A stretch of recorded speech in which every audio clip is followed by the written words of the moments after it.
Clutching a $5 million lottery ticket, I rushed home early, thinking I could finally save our financially drained marriage. But outside my husband's office, I froze. I heard him laughing, bragging that he just filed for legal separation to leave me with nothing.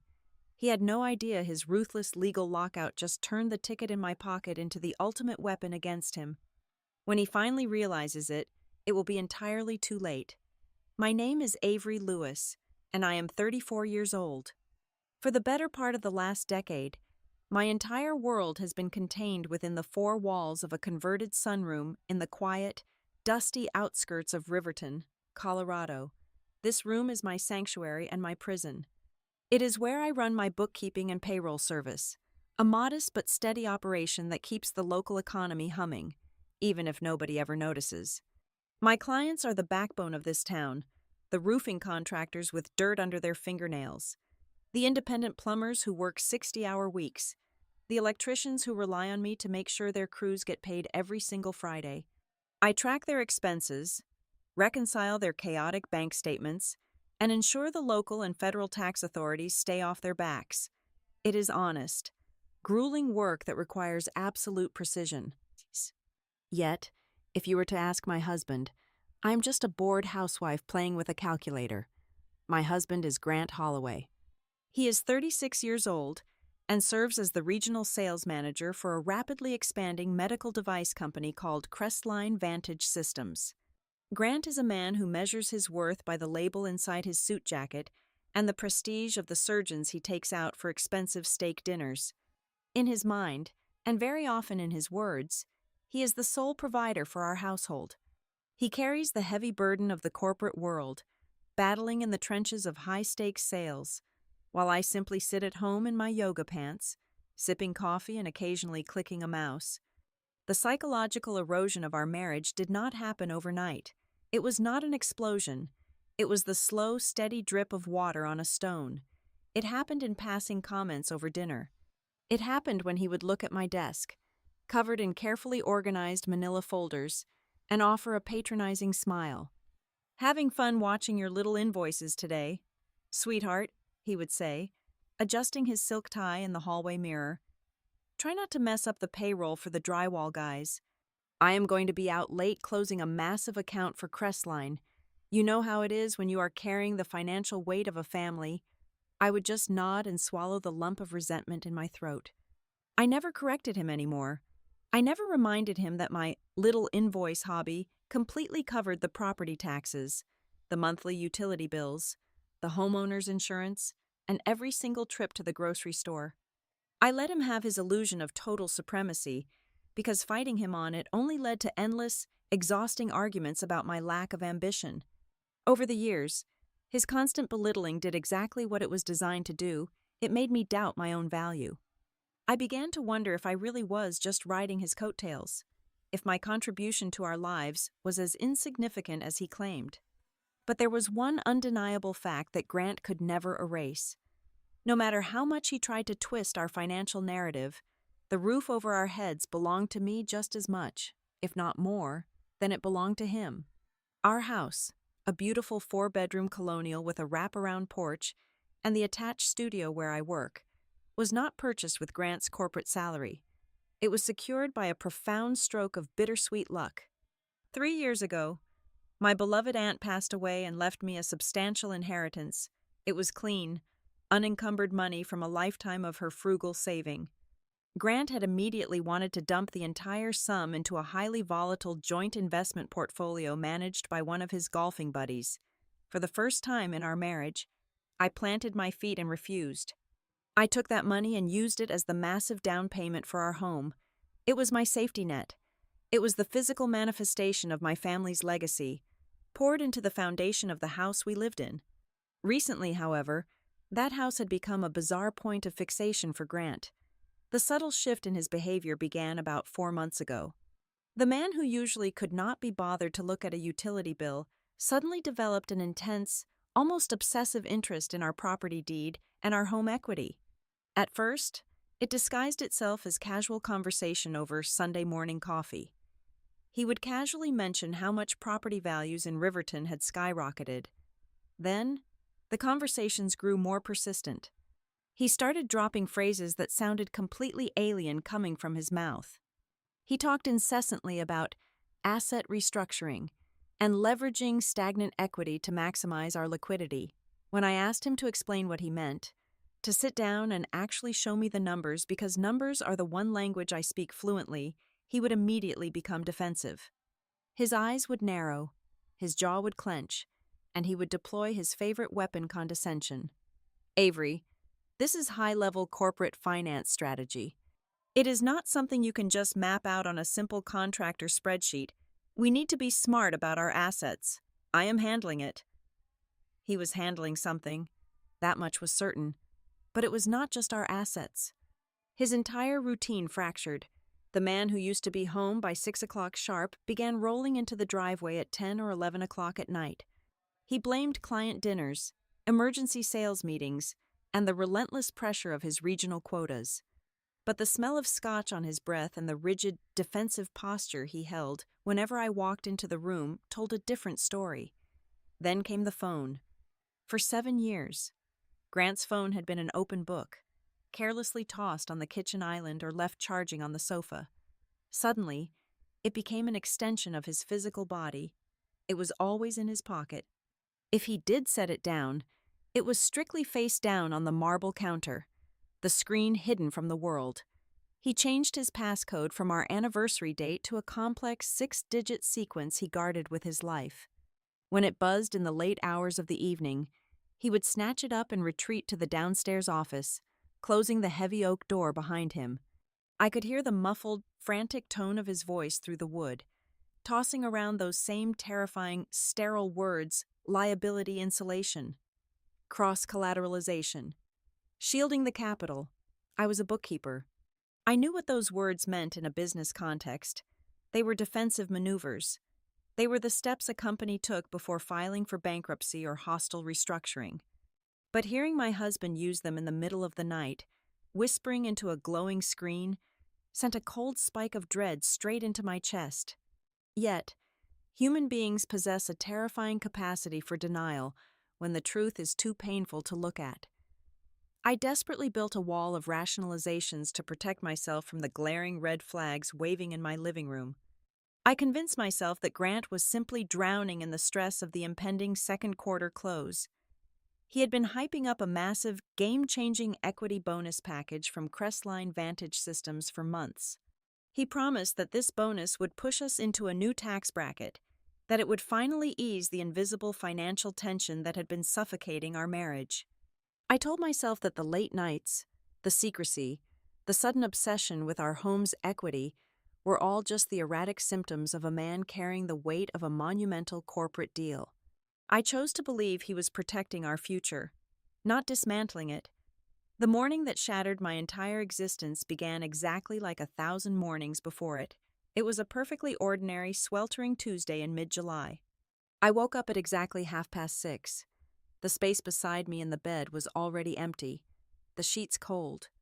Grant had left for the office before the sun was fully up, leaving behind nothing but the lingering scent of his expensive cologne and a hastily scrawled note on the kitchen counter complaining that we were out of his preferred coffee pods. I poured myself a mug of the cheap drip coffee I drank, tied my hair into a messy knot, and walked down the short hallway into my studio. The air in the room was stale, smelling faintly of paper dust and overheating electronics. I sat down in my worn ergonomic chair, booted up my computer, and immediately faced a mountain of digital paperwork. It was the 15th of the month, payroll day for 3 different construction crews. For hours, I buried myself in the numbers. I calculated hourly wages, deducted federal and state taxes, adjusted for overtime, and double-checked the union dues. My eyes ached from staring at the bright white glare of the dual monitors. My shoulders were tight with exhaustion. I felt a dull, familiar ache in my lower back, a physical manifestation of the heavy, unacknowledged burden I carried in this marriage. I was tired. I was so incredibly tired of feeling invisible in my own home. Tired of pretending that Grant's coldness was just ambition. Tired of balancing other people's ledgers, while my own life felt entirely out of balance. I took a sip of my lukewarm coffee and stared out the window at the quiet suburban street. The neighbors' sprinklers were ticking rhythmically against the dry grass. A delivery truck rumbled past. It was the picture of absolute, mundane normality. Sitting there at my desk, rubbing my tired eyes and preparing to send out a batch of direct deposits, I was completely blissfully ignorant. I had absolutely no idea that the fragile, carefully maintained illusion of my life had only a few hours left to live. I did not know that the man I had married was actively working to destroy me, and I certainly did not know that by the time the afternoon sun began to set, my destiny would be entirely rewritten. By 3 o'clock that afternoon, the Colorado sun was baking the asphalt into a shimmering mirage. I had just pulled my worn sedan into the gravel lot of a dusty Texaco station right off the interstate, my air conditioning barely coughing out a pathetic stream of lukewarm air. I needed to drop off a thick manila envelope containing the weekly payroll checks for Mike, one of my most reliable roofing contractors, who was finishing up a massive commercial job just 2 miles down the road. I left the engine running, dashed inside the suffocatingly hot convenience store, and handed the envelope to the cashier, a kid who looked barely 18 years old, who knew to hold it behind the counter for Mike. I grabbed an oversized bottle of ice water from the rattling glass refrigerator at the back to cool my flushed face. When I handed the kid a crisp $20 bill, he slapped a $5 bill and 3 crumpled $1 bills onto the counter. I stared at the change. Normally, I would meticulously fold the cash and slide it into my wallet, silently calculating how those $8 would factor into the weekly grocery budget. But today, the oppressive heat and the sheer exhaustion of my predictable existence made me reckless in the most mundane way possible. "Give me one of those," I said, pointing to a garish, oversized scratch-off ticket shimmering under the fluorescent lights, the Colorado Mega Multiplier. It cost exactly $8. I handed the change right back to him. I walked back out to my sweltering car, the vinyl seats scorching the back of my thighs through my slacks. I did not even put the car into drive. I just sat there, the steering wheel burning under my palms, the harsh glare of the afternoon sun blinding me through the windshield. I took a dull, sticky penny from the cup holder and began to scrape away the silver foil. First row, nothing. Second row, a match for $20. I felt a tiny, pathetic flutter of relief. $20 meant I could buy a decent bottle of wine tonight without feeling the crushing guilt of an unnecessary expense. I kept scratching. Third row. The foil flaked away, dusting my lap. Then, I saw it. The matching numbers. And right below them, the prize amount. It did not register at first. The human brain is not wired to instantly comprehend a sudden, violent shift in reality. I saw a 5, then a comma, then 3 zeros, then another comma, then 3 more zeros. $5 million. I stopped breathing. The ambient roar of the highway outside my windows vanished, sucked into a terrifying, silent vacuum. I rubbed my eyes so hard I saw bursts of violent white light, then stared at the cardboard again. The printed ink had not changed. $5 million. I traced the raised numbers with my trembling index finger. I flipped the ticket over and read the game rules on the back, my heart slamming against my ribs like a trapped bird. I checked the numbers a third time, a fourth time, a fifth time. Then, the dam broke. I dropped the ticket onto the passenger seat and let out a sound that was half scream, half sob. Tears, hot and fast, blurred my vision. My entire body shook violently, my hands vibrating so hard they slapped against the steering wheel. I pressed my forehead against the burning leather and wept with a ferocity I had not felt in decades. This was not just money. This was salvation. This was the absolute end of the crushing, suffocating weight that had been pressing down on my chest for years. I thought about the towering balance on my credit card, the one I quietly used to buy groceries when the joint checking account dipped dangerously low. Erased. I thought about the relentless pressure of keeping my small business afloat just to prove my worth to a man who looked right through me. Gone. I thought about my husband. The thought of him sent a fresh, hysterical wave of joy through my trembling body. He would not have to stress anymore. The late nights, The secret phone calls, the heavy scent of scotch and resentment that trailed behind him, it would all evaporate. We were finally free.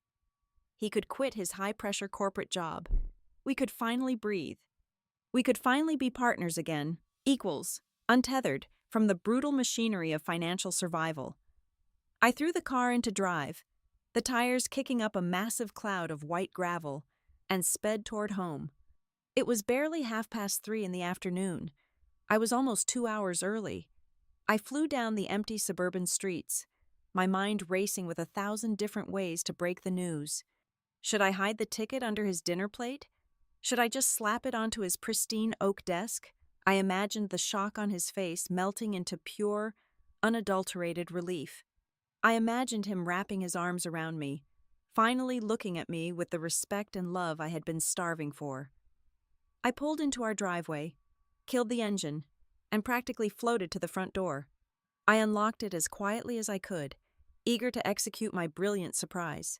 The house was wonderfully cool, filled with the steady hum of the central air conditioning. I kicked off my shoes in the foyer, clutching the golden ticket in my sweaty palm. As I tiptoed toward the hallway, I heard it, the muffled sound of a voice coming from the downstairs office. His office. I paused, my bright smile faltering slightly. I crept closer, the thick carpet silencing my footsteps. The heavy oak door was not entirely shut.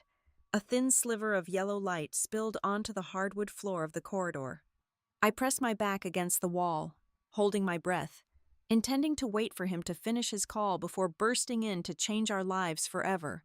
But then the actual words registered in my brain. He was not using his smooth, charismatic sales pitch voice. He was not buttering up a client or negotiating a contract for medical devices. His tone was flat, surgical, and entirely devoid of any human warmth. It was a voice that instantly chilled the blood in my veins. He had someone on speakerphone. "Yes, Victor, I understand the sequence of execution," my husband said. "But I need absolute confirmation that the legal separation paperwork was officially stamped and filed this morning. It was stamped by the county clerk at exactly 9 o'clock this morning." A deep, raspy voice replied through the speaker. Victor. The name echoed in my mind. He was a high-powered divorce attorney from the city. They had played golf together. Why was he talking to a divorce attorney? "Excellent," my husband replied, letting out a sharp, deeply satisfied exhale. "So, as of 9 o'clock this morning, the financial timeline is legally severed. Any assets or liabilities generated after that exact timestamp are strictly separate property. We have successfully locked the marital estate. She cannot touch a single cent of my upcoming equity bonus." I felt the floor drop out from beneath me. My vision narrowed to a dark, spinning tunnel. Legal separation, severed timeline, locked marital estate. The words rained down on me like physical blows, each one shattering a piece of the beautiful fantasy I had built just 20 minutes ago in that sweltering car. The man I was rushing home to save had legally filed for separation while I was sitting at my desk running payroll for plumbers. "Correct," the lawyer said smoothly. "Now, we need to address the real estate. Are you certain she will sign the documents tonight?" Another voice chimed in from the speakerphone, this one slick, fast, and aggressively confident, the loan broker. "The documents are ironclad. The refinancing agreement is structured to look perfectly standard on the first 5 pages, but the addendums bury the personal guarantee for the commercial bridge loan.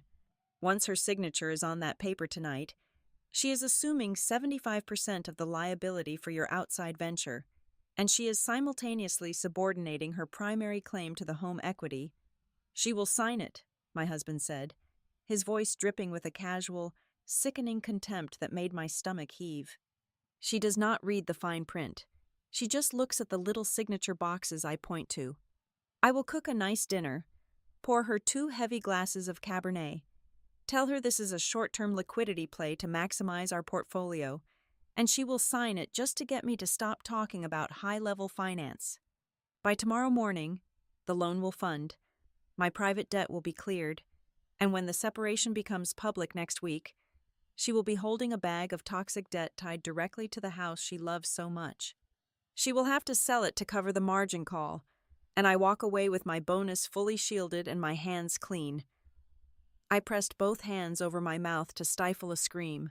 The bile rose in my throat, burning and bitter. This was not a man struggling with marital stress. This was a predator carefully dismantling his prey. He was not just leaving me. He was engineering my complete and total financial ruin. He was going to trick me into guaranteeing a massive, secret debt, strip away the equity of the home I bought with my aunt's inheritance, and throw me onto the street with absolutely nothing. He had meticulously orchestrated this execution while smiling at me over the breakfast table. I stood frozen in the hallway, the air suddenly turning to ice in my lungs. The sheer, unadulterated evil of his plan paralyzed me. I was a dead woman walking. I had nothing. My bookkeeping business was small. My personal savings were depleted by covering his supposed shortfalls in our household expenses. And the house, my only safety net, was about to be weaponized against me. I closed my eyes, a wave of profound, suffocating despair threatening to pull me under the dark water. But then, an involuntary physical reaction occurred. My right hand tightened. The stiff cardboard edge of the lottery ticket bit sharply into my palm. My eyes snapped open. The despair stopped entirely, instantly replaced by a blinding, electrifying surge of pure adrenaline. The puzzle pieces in my brain, violently scattered by his betrayal, suddenly snapped together into a perfectly clear, horrifyingly beautiful picture of the battlefield. I listened to him laugh through the crack in the door. He was laughing at my stupidity. He was laughing at his own brilliance. He was so incredibly proud of his legal timeline. He was so proud of his lock on the assets, stamped by the county clerk at exactly 9 o'clock this morning. Any assets or liabilities generated after that exact timestamp are strictly separate property. I slowly opened my clenched fist and looked down at the ticket resting on my lifeline. I had purchased it at exactly 10 minutes past 3 in the afternoon, 6 hours and 10 minutes after my husband legally severed our financial existence. 6 hours and 10 minutes after he officially declared to the state of Colorado that what was his, and what was mine, was mine. He had built a flawless, inescapable legal fortress to lock me out of his life and protect his precious corporate money. He had slammed the heavy iron door shut and turned the key, grinning as he left me out in the cold to freeze to death. But he did not know. He could not possibly fathom the cosmic, terrifying irony of what he had just done. By locking that legal door at 9 o'clock in the morning, he had permanently, irrevocably, locked himself out of the $5 million resting in the palm of my hand. The very weapon he forged to destroy me had just transformed into an impenetrable shield. The tears on my cheeks went completely cold. The pathetic, hopeful woman who had rushed home to save her marriage died right there on the hallway carpet. The woman who took a silent step back from that door was someone else entirely. I did not feel sad anymore. I did not feel broken or betrayed. I felt dangerous. I backed away from the office door, my stocking feet completely silent on the hardwood. My chest heaved, but I forced my breathing to slow, pushing the panic down into a tight, hard knot in my stomach. I slipped into the guest bathroom across the hall and locked the door. My hands were shaking so violently that I dropped my leather purse into the porcelain sink. I unzipped the side pocket, pulled out the lottery ticket, and stared at it one last time. $5 million, my shield, my way out. I grabbed my everyday makeup bag, took a small pair of cosmetic scissors, and carefully snipped a 2-inch slit along the inner waterproof lining. I slid the thick cardboard ticket deep inside, sealing it beneath the nylon fabric, and buried the bag under a pile of fresh towels in the cabinet. I turned on the cold water, splashed my face, and stared at my reflection. My eyes were wide and terrified. That would not do. I closed my eyes, took a deep breath, and envisioned a heavy iron vault slamming shut over my emotions.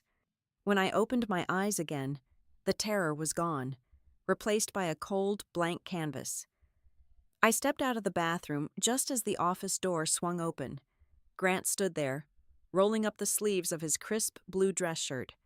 He paused when he saw me, a flicker of surprise crossing his face before it smoothed into a perfectly practiced, exhausted smile. He rubbed the back of his neck, playing the part of the weary provider to absolute perfection. "Hey, sweetheart," he said, his voice dripping with fabricated warmth. "You are home early. I was just dealing with a nightmare compliance officer from a hospital in Denver. The guy is trying to bleed my commission dry." I forced the corners of my mouth to turn upward. "Finished my payroll batches early. Thought I would surprise you." He closed the distance between us and kissed my forehead.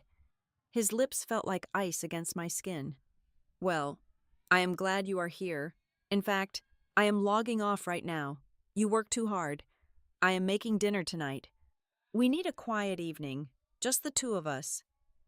It was a masterful performance. If I had not stood outside his door 10 minutes earlier, I would have melted into his arms, grateful for the scrap of affection. Instead, I just nodded, following him into the kitchen. He opened the refrigerator and pulled out 2 thick ribeye steaks. Humming a cheerful, tuneless melody, he was happy. He was vibrating with the suppressed energy of a predator about to trap its prey. He opened a bottle of expensive Cabernet Sauvignon, a bottle he usually saved for celebrating a closed medical device contract. He poured my glass nearly to the brim. Throughout the meal, he kept topping it off, encouraging me to drink, to relax, to let go of the day. I played along. I brought the rim to my lips, let the dark red liquid touch my tongue, and swallowed barely a drop before setting it down. By the time he cleared the plates, my glass was still nearly full, though I slurred my words just a fraction of a second to sell the illusion of a mild buzz. He wiped his hands on a kitchen towel and let out a long, theatrical sigh. "There is actually a reason I wanted to have a nice dinner tonight. A good reason. An opportunity." He walked over to his leather briefcase resting on the counter and pulled out a thick stack of stapled documents. He dropped them onto the dining table right in front of my empty plate. The thick white paper hit the wood with a heavy thud. "What is this?" I asked, keeping my voice light, feigning mild, alcohol-induced confusion. "This," Grant said, pulling his chair closer to mine and tapping the top page, "is a short-term liquidity play. I have been talking to some top-tier wealth managers. Our equity is just sitting there in the house, doing absolutely nothing. Stagnant capital is dead capital.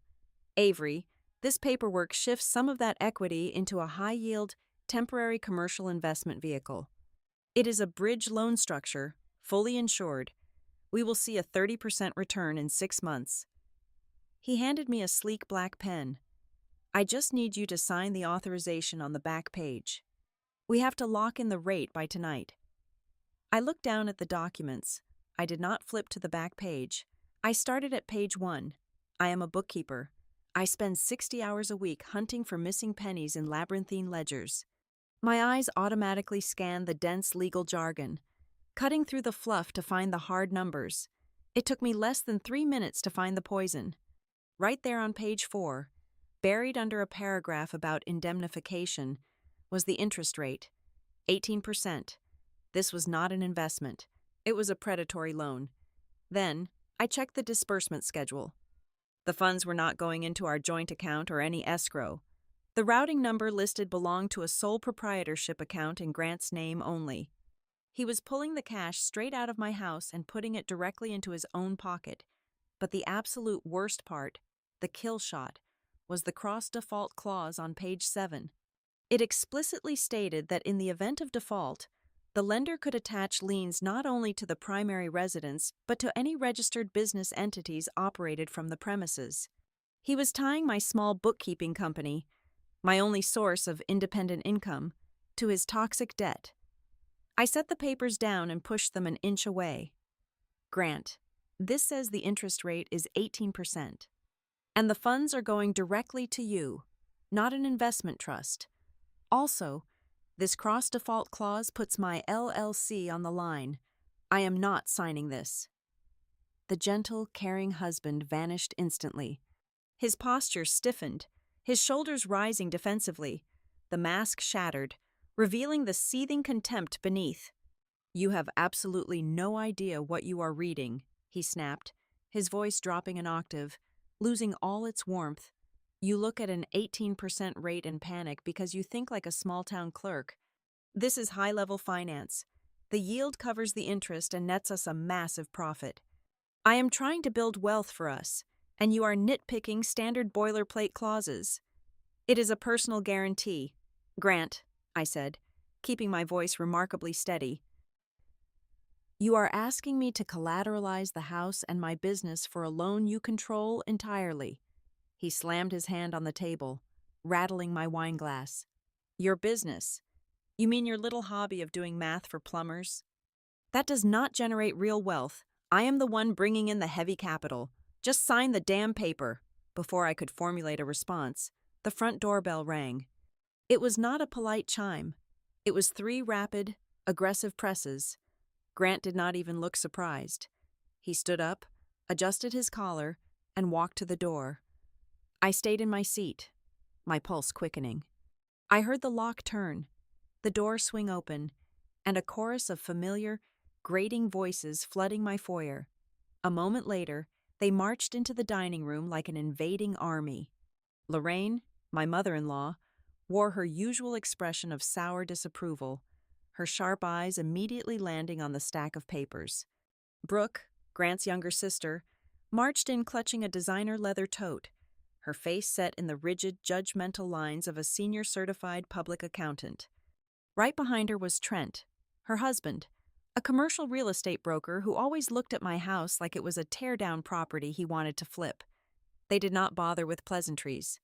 They did not ask how my day was. They surrounded the dining table, boxing me into my chair. Is she throwing a fit again? Lorraine asked. Crossing her arms over her cashmere sweater, she looked at me as if I were a stain on the rug. Grant told us you might get hysterical over the restructuring. I am not hysterical, I said, my voice tight. I am just reading the terms, Brooke scoffed, pulling out the chair opposite me and sitting down. She reached over and tapped the documents. Avery, I am a CPA. I handle multi-million-dollar corporate accounts daily. You balance checkbooks for guys who fix toilets. You are completely out of your depth here. Grant is trying to optimize the portfolio, and you are acting like an anchor dragging him down. It is a standard bridge loan. A standard bridge loan that funnels cash directly into a private account and leaves me holding the bag if he defaults, I countered. Trent let out a loud, patronizing laugh, leaning against the doorframe of the kitchen. Listen to her. Grant, she thinks she is a risk analyst. Look, Avery, the housing market is peaking right now. We need liquidity to strike on some commercial acquisitions. You are sitting on a gold mine of dead equity. Frankly, you are a financial burden right now. Grant is carrying the weight, and you need to let the adults handle the capital. I looked around the table at the 4 of them. They were a unified front. They had planned this. The dinner, the wine, the sudden appearance of the family to apply insurmountable peer pressure. They were trying to bully me into signing away my life. I slid my right hand off the table and let it drop to my side. I slowly, carefully slipped it into the deep pocket of my slacks. My thumb found the smooth glass screen of my phone. I knew the exact layout of my home screen. I swiped right, tapped the center icon, and pressed the large, invisible circle at the bottom. The phone vibrated once. The voice memo app was recording. I let my shoulders slump. I lowered my gaze, staring at my lap, playing the part of the beaten, overwhelmed wife. I made my voice tremble just a fraction. I just do not understand, I whispered, sounding small and pathetic. Why are you all doing this tonight? Why the rush? You are treating me like an enemy. My submission was the exact blood in the water they were waiting for. They became arrogant. They became careless. Lorraine stepped closer, her voice dripping with venom. Because you are holding my son back. Avery, we discussed this weeks ago.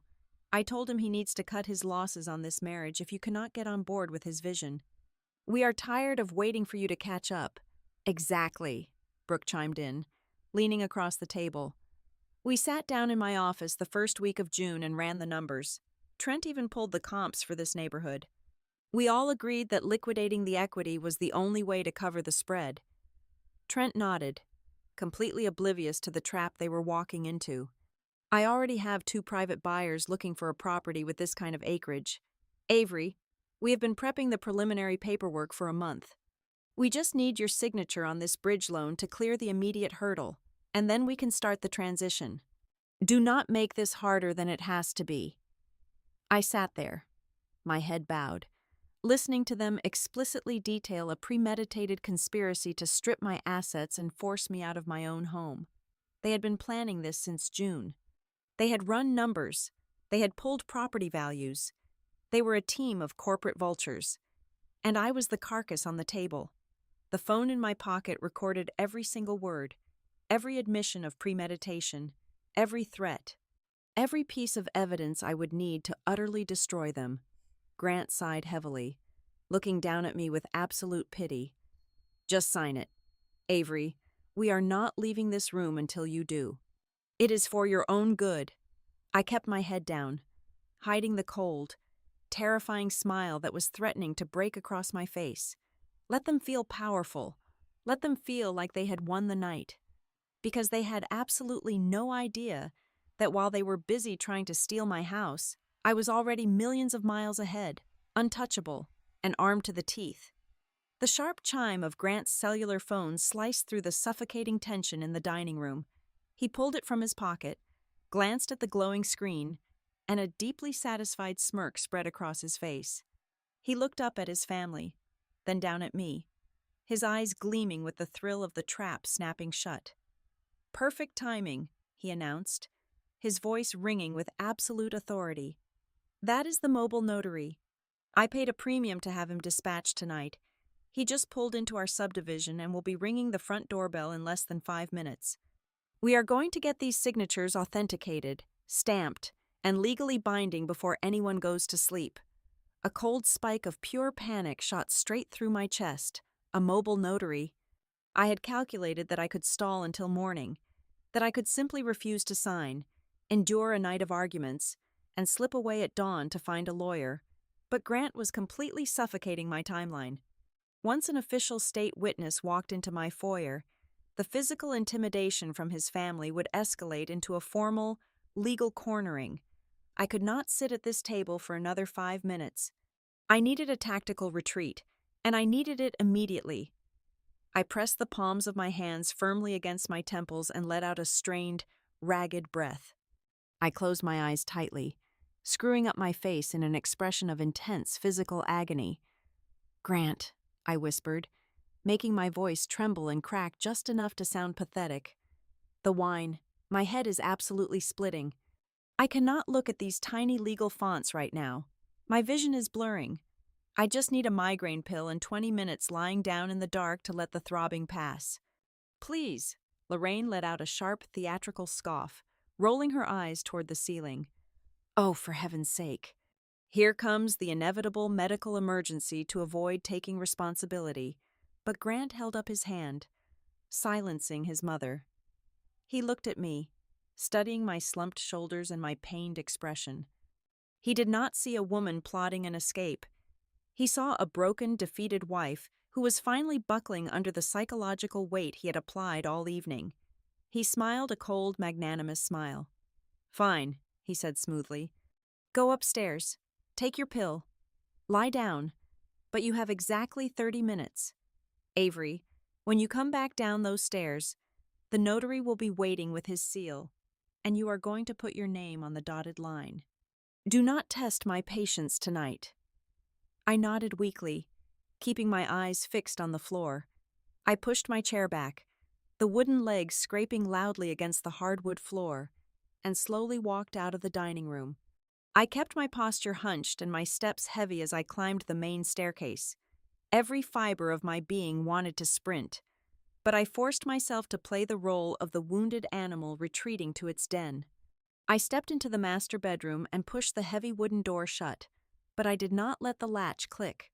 I left it open just a fraction of an inch. Standing perfectly still in the dark, I listened. The voices from downstairs floated up the stairwell, stripped of the fake pleasantries they had used while I was in the room. She is completely cracking, Trent laughed, the clinking of a freshly poured glass of wine echoing in the foyer. Did you see her face? By tomorrow morning, this bridge loan is funded, and next month we can start knocking down the walls of that ridiculous sunroom she uses as an office. We can expand the back deck and easily add $50,000 to the asking price.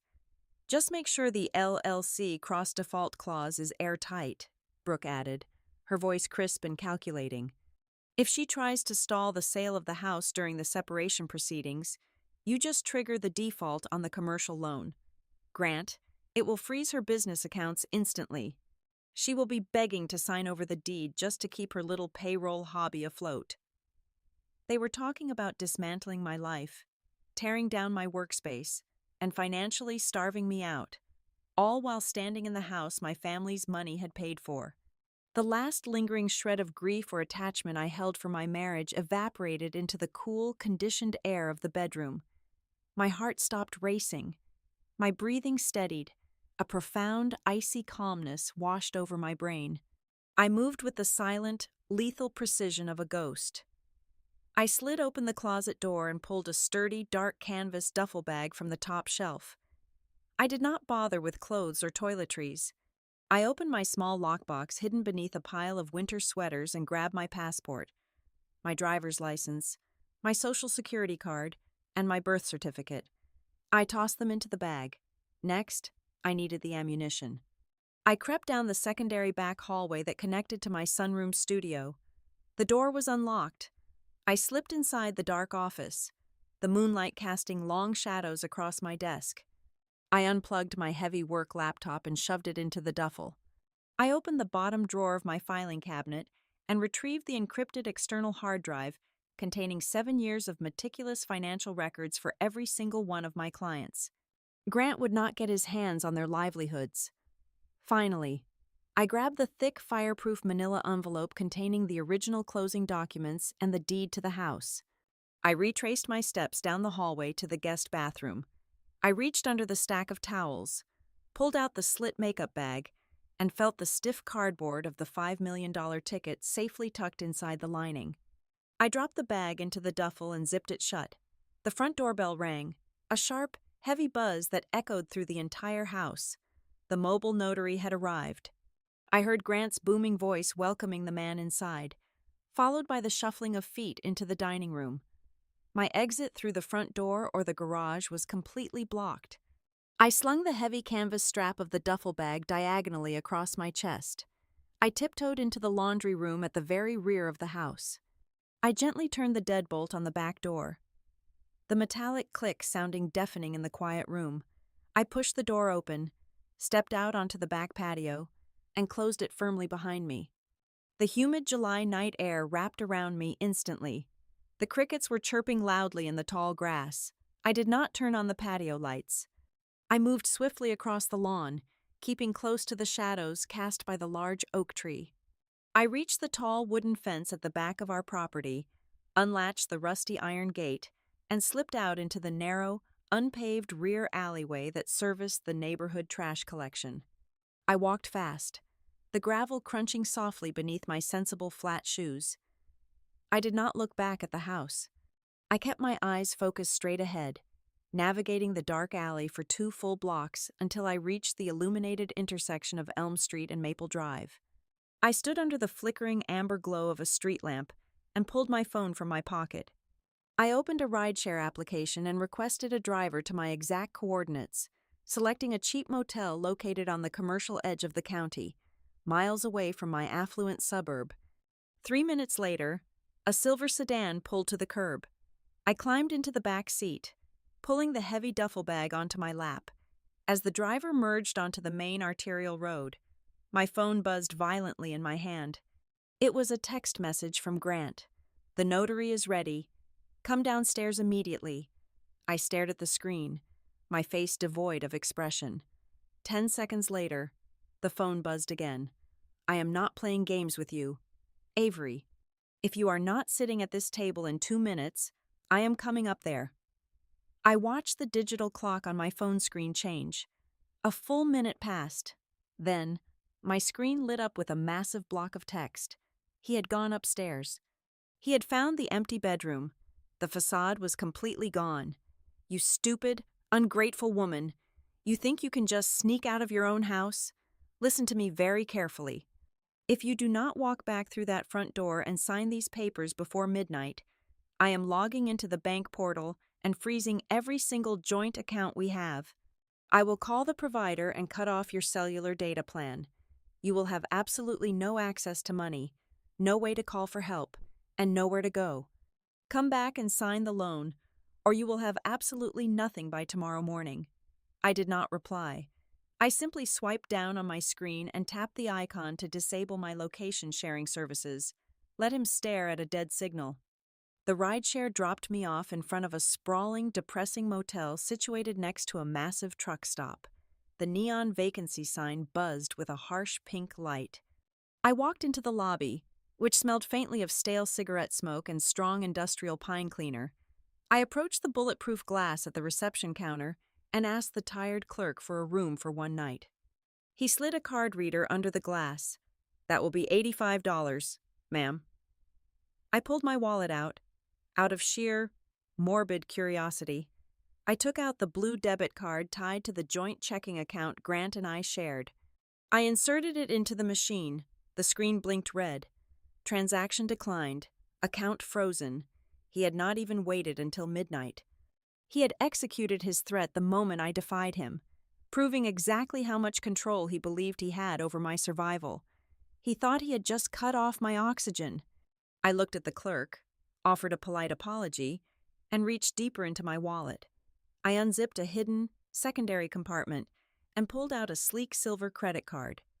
It was a corporate account tied exclusively to my bookkeeping limited liability company. Grant knew I had a business, but he had always viewed it with such overwhelming contempt that he never once bothered to look at my operating ledgers or my vendor accounts. He had no idea this card existed, let alone that it carried a very healthy limit I used to float expensive software licenses for my clients. I inserted the silver card. The machine beeped cheerfully. Transaction approved. The clerk slid a brass key under the glass. Room number 112. I walked across the cracked asphalt parking lot, unlocked my door, and locked the deadbolt and the chain behind me. I did not turn on the television. I did not unpack my clothes. I laid down on the stiff mattress in my work slacks, clutching the duffel bag to my chest, and waited for the sun to rise. I did not sleep a single second. At exactly 9 o'clock the following morning, I was standing in the immaculate marble-floored lobby of a massive national bank branch in the downtown financial district. I bypassed the standard teller line and walked directly to the vault services desk. I requested the largest safe deposit box they had available to rent. A manager in a sharp gray suit escorted me behind a thick steel gate and into a quiet, climate-controlled room lined with thousands of metal doors. I handed over my corporate card to pay the annual fee in full. When he left me alone in a private viewing booth, I unzipped my duffel bag. I pulled out the makeup bag, the encrypted hard drive, and the manila envelope containing my house deed. I placed them all inside the long metal tin. I closed the lid, slid the tin into the wall slot, and turned the heavy brass key. The satisfying, heavy clunk of the lock engaging sounded like a vault door slamming shut on Grant's future. The $5 million ticket was no longer in my pocket. It was entombed behind a foot of reinforced steel, entirely invisible to my husband, his predatory family, and his arrogant lawyer. I placed the safety deposit box key in the zippered inner pocket of my handbag and made sure it was secure. I walked out of the bank feeling 50 pounds lighter. The defensive phase of my operation was officially complete. Now, it was time to go on the offensive. I found a quiet corner table in a high-end coffee shop 2 streets over, ordered a black espresso, and opened my laptop. I connected to the secure wireless network and opened a search engine. I did not search for a mediator. I did not search for a friendly, collaborative divorce attorney who wanted to sit in a circle and discuss feelings.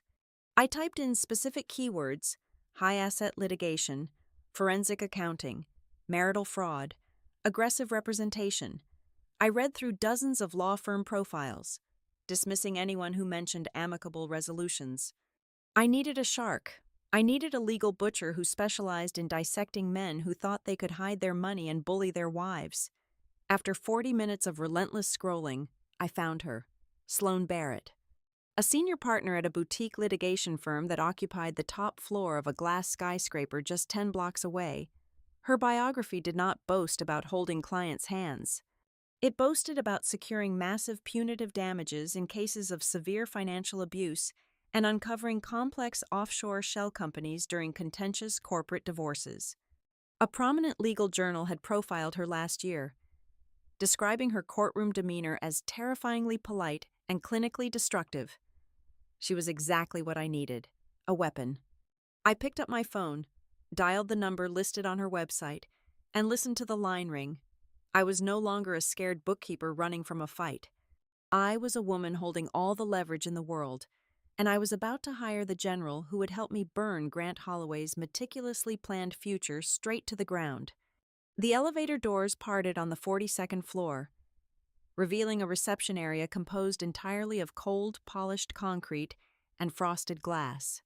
There were no plush waiting chairs or soothing watercolor paintings, only a severe geometric desk and a receptionist who looked up with the sharp, assessing gaze of a perimeter guard. I gave my name.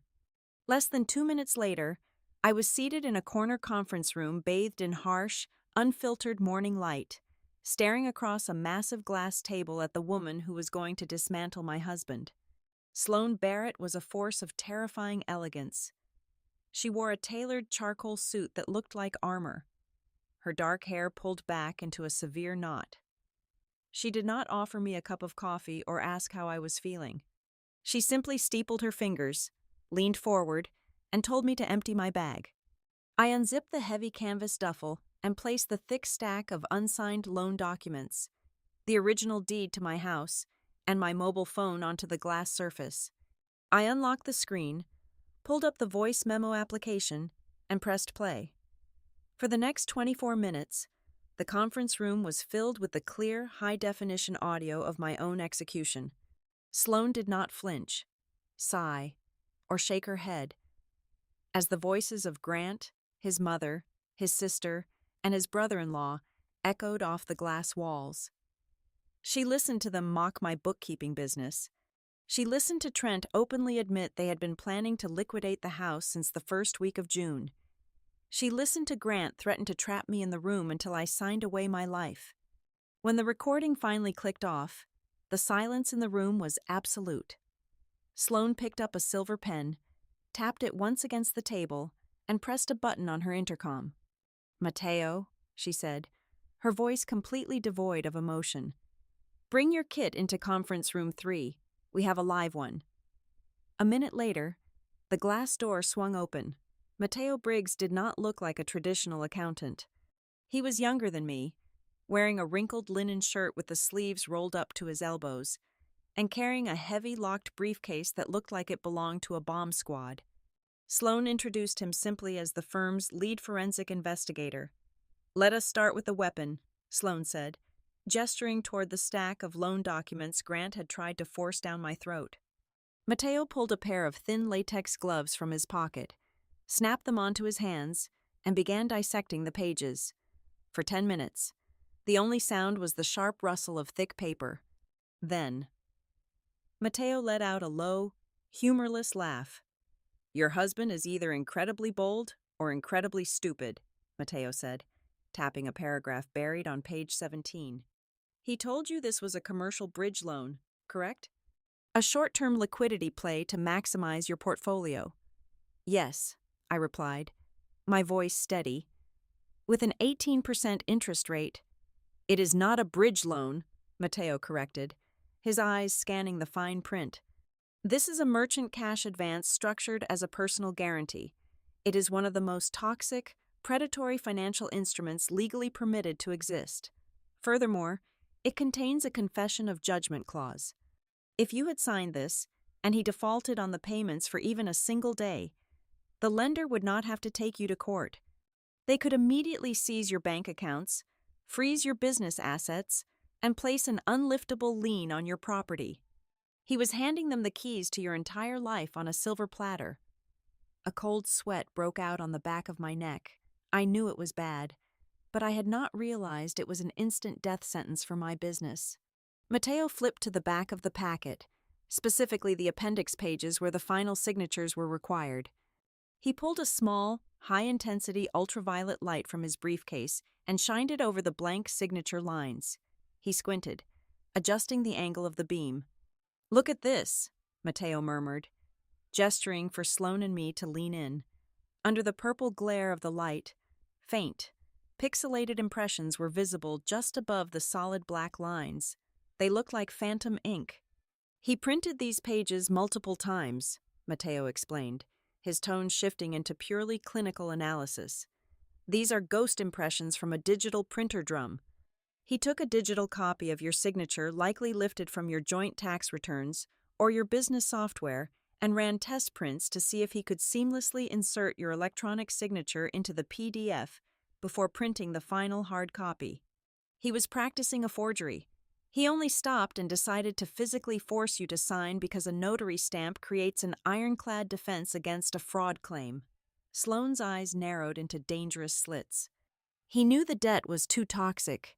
He needed a state witness to verify you took the poison willingly." "There is more," Mateo said, pulling my work laptop toward him. I had already given him the administrative passwords. Because of the strict compliance regulations required by my payroll clients, I ran a continuous, encrypted backup of our entire home wireless network. Every device connected to our router was logged and mirrored onto my external hard drive. Grant had always mocked my obsession with data security, completely unaware that his own hubris was being silently archived every single day. Mateo's fingers flew across the keyboard, running a packet analysis software that pulled the metadata from Grant's laptop usage over the past month. Strings of code and timestamps reflected on Mateo's glasses. "He claimed the lender drafted these documents, right?" Mateo asked, not looking away from the screen. "The metadata tells a completely different story. The original file originated from a commercial broker, yes. But the document was opened, unlocked, and heavily modified on your husband's personal computer at 2 o'clock in the morning. 3 nights ago, he manually rewrote the cross-default clause. The original draft split the liability 50-50. Grant went in and altered the text to shift 100% of the default penalty onto your business entities." I felt the air thin in my lungs. He had not just brought me a bad deal.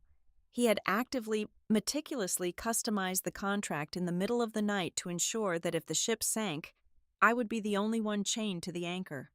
"Why?" I asked, the word tasting like ash in my mouth. "Why would he need this much cash so desperately? He makes an incredible salary." He was bragging about a massive quarterly equity bonus. Mateo typed a new command into the terminal, diving into the cached email data that Grant had foolishly allowed to sync across the home network. "Let us find out." The forensic search took less than 5 minutes. Mateo isolated a chain of emails between Grant and Trent, his brother-in-law, routed through a secure, encrypted server they clearly thought was untraceable. But they had carelessly accessed it using the home internet protocol, leaving breadcrumbs in the cache. Mateo turned the screen toward me. I read the panicked, frantic messages Grant had sent just 3 weeks prior. The truth hit me like a physical blow to the sternum. There was no brilliant corporate strategy. There was no portfolio optimization. Grant had secretly funneled over $400,000 of his own money into a rogue, unregulated medical supply distribution scheme operating out of Nevada. The venture had completely collapsed under a federal investigation, wiping out his entire investment. Worse, he had borrowed heavily from private so aggressive creditors to cover the initial buy-in. He was drowning in high-interest debt, and the creditors were threatening to go to his employer and ruin his corporate standing. He needed to liquidate the equity in my house to pay off his catastrophic failure. He and Trent had colluded to use the toxic merchant advance to pull the cash out immediately, leaving me responsible for the repayment, while Grant walked away clean to protect his precious reputation at his medical device company. "He is a degenerate gambler dressed in a custom suit," Sloane stated coldly, reading the emails over my shoulder. "He bet the farm, lost everything, and decided to feed you to the wolves to save his own skin." "Wait," Mateo interjected, his brow furrowing as he clicked on a separate, hidden folder buried deep within the network logs. There is another recurring expense here. It is masked through a third-party payment processor, but the routing number traces back to a private checking account he opened 2 years ago. Mateo traced the payments. Every single month, on the first day of the month, exactly $6,000 vanished from this hidden account. He cross-referenced the receiving entity, cutting through the shell company layers with terrifying speed. A high-resolution photograph of a luxury high-rise apartment building in the center of the downtown district popped onto the screen. It was accompanied by a digital lease agreement. "The tenant on the lease is Elise Mercer," Mateo said quietly. "Your husband is the guarantor. He has been paying the rent for 24 months. He is also floating the balance on a premium platinum credit card issued in her name." I stared at the screen. The financial betrayal had been cold, calculating, and somewhat abstract, but this was visceral. Elise Mercer. I did not know the name, but I instantly knew the reality. While I was sitting in my sweltering sunroom, counting pennies to pay our electricity bill, and wearing 3-year-old shoes, my husband was funding a $6,000 a month luxury lifestyle for his mistress. He was siphoning the very lifeblood of our marriage to build a separate, glamorous existence with someone else. A strange, hollow sensation washed over me. It was not heartbreak. The capacity to feel heartbroken over Grant Holloway had been completely severed the moment I heard him laughing with his lawyer outside the office door. This feeling was much darker. It was the absolute, crystalline realization of his utter lack of humanity. He did not just want to leave me. He wanted to strip me to the bone, leave me buried under a mountain of his toxic debt, destroy the business I built with my own 2 hands, and stroll into his new life with his mistress, completely unbothered by the wreckage he left behind. I looked up from the computer screen and met Sloane's gaze. She was watching me intently, evaluating my psychological stability. "I am fine," I said, my voice dropping to a low, flat register that I barely recognized as my own. "What is the strategy?" Sloane smiled. It was not a warm expression. It was the look of a predator catching the scent of blood. "First, we drop a tactical nuclear weapon on his timeline," Sloane said, standing up and pacing the length of the glass room. "We immediately file an emergency injunction to block any and all loan applications bearing your name or attached to your address. Then, I am slapping a lis pendens directly onto the deed of the house. It is a formal notice of pending litigation. The moment that hits the county registry, the house becomes entirely toxic to any lender or buyer. Trent will not be able to sell a single brick of it, and Grant will not be able to extract a single dollar." She walked back to the table and tapped the digital voice recorder. "Then we take this recording, the metadata proving he altered the contract, and the evidence of the forged signature attempts, and we file a brutal counter-petition for intentional dissipation of marital assets and attempted financial fraud. We do not just ask for a divorce, we ask the court to freeze every single account he has access to, including the hidden ones funding his mistress. We lock him in a cage of his own making." I sat back in the leather chair, processing the sheer violence of the legal counterattack. Grant thought he was playing a game of chess against a blind opponent. He thought he had maneuvered me into an inescapable corner. He had filed for legal separation at 9 o'clock in the morning, thinking he had locked me out of his future wealth. He had absolutely no idea that his meticulous, arrogant timestamp had permanently shielded my $5 million reality, while his own dark secrets were currently being laid out on a glass table by professionals who were going to tear his life apart piece by piece. "Do it," I told Sloane, my eyes perfectly dry, my hands completely steady. "Burn it all down." I sat in the heavy leather chair inside the 42nd floor conference room, watching Sloane Barrett map out the utter destruction of my husband's financial life on the glass table. She had the forged digital signatures, the hidden luxury apartment lease for his mistress, and the devastating paper trail of his secret, catastrophic debt. It was more than enough ammunition to ruin him in a standard divorce proceeding, but this was no longer a standard divorce. Grant had not just tried to leave me, He had tried to bury me alive under a mountain of his own toxic liabilities. I waited for a moment of silence, letting the sheer weight of Sloane's aggressive counter-strategy settle in the room.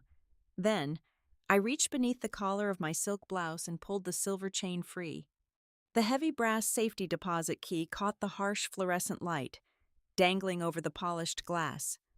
Sloane stopped pacing. Mateo Briggs, the forensic investigator, paused his rapid typing. They both stared at the key. "Everything you have uncovered so far is brilliant," I said, my voice dropping to a low, perfectly steady register. "And it will serve as the perfect distraction. It will keep his lawyer fighting a defensive war on multiple fronts. But it is not the actual prize. It is not the reason I need absolute ironclad financial protection." Sloane sat down slowly opposite me, her sharp eyes locking onto mine. "What is in the box?" I took a slow, deep breath. Yesterday afternoon, I stopped at a gas station to drop off a payroll envelope for a client. I received $8 in change. I used it to buy a state lottery ticket. I won the grand prize. $5 million. The silence in the room became absolute. It was the kind of quiet that possessed physical weight. Mateo's mouth parted slightly. Sloane did not blink.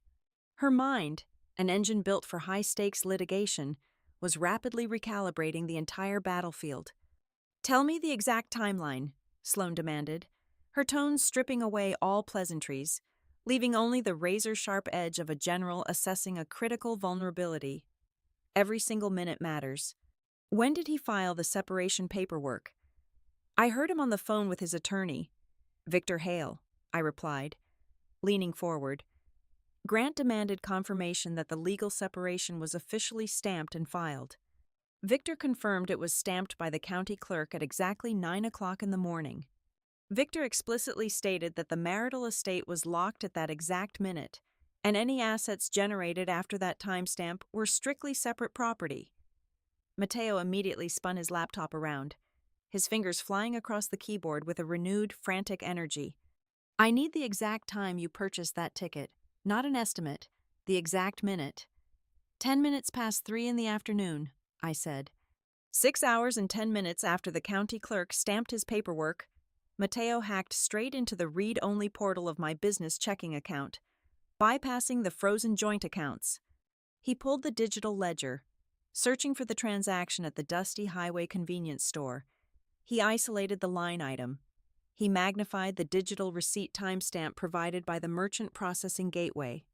"Got it," Mateo announced, a sharp, triumphant smile breaking across his face. "Transaction approved at 15 hours and 10 minutes, 10 minutes past 3. The timestamp is verified by the central banking server." "It is an immutable digital record." Sloane let out a long, slow exhale, leaning back in her chair. The predatory gleam in her eyes was terrifying and magnificent. "Your husband built a titanium wall to lock you out of his upcoming corporate bonus, and in his arrogant rush to starve you out, he legally walled off $5 million of your separate property. The court will look at the 9 o'clock timestamp he personally demanded, and they will declare the ticket yours entirely. It is a flawless, self-inflicted execution.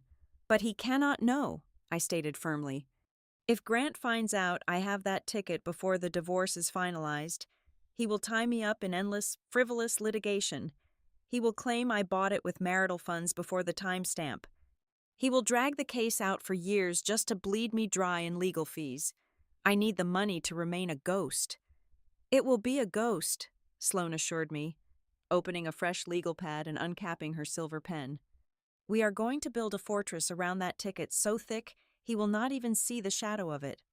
First, you cannot claim this prize under your own name. The State Lottery Commission publishes the names of winners, and the local press would have a field day. We are going to establish a blind, revocable trust. We will call it the Juniper Ledger Trust." She sketched out a complex diagram on the yellow paper. "My firm will act as the legal trustee. We will register the trust in a neighboring jurisdiction that allows for maximum corporate anonymity. The trust will step forward to present the winning ticket to the Lottery Commission. The state will issue the $5 million disbursement directly to the trust's secure escrow account. Legally, the money belongs to the trust. You are merely the sole anonymous beneficiary. Grant could hire 10 private investigators, and they would hit a solid brick wall of attorney-client privilege and corporate shielding. Do it, I instructed. Execute the trust documents today. I will sign whatever you need. While Sloan began drafting the legal architecture to hide my newfound wealth, I turned my attention to the other critical flank of my life, my business. Grant had explicitly threatened to freeze my business accounts and ruin my livelihood. He thought my bookkeeping service was a joke, but to the contractors who relied on me, it was their survival. I could not let his reckless collateral damage hurt them.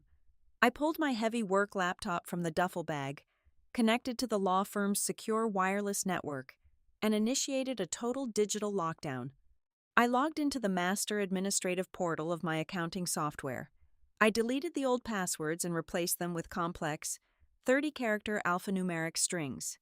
I enabled strict two-factor authentication, routing all security codes directly to a new, encrypted mobile application I downloaded right there in the conference room.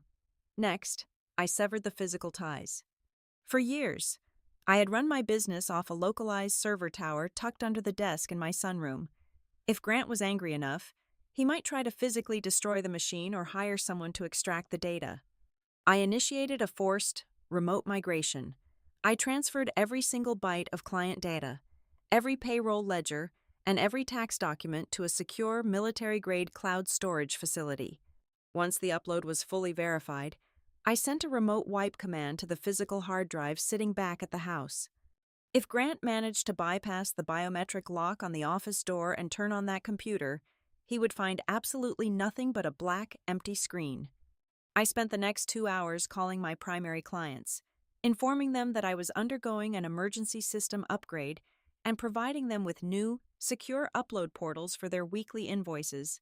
I secured my perimeter.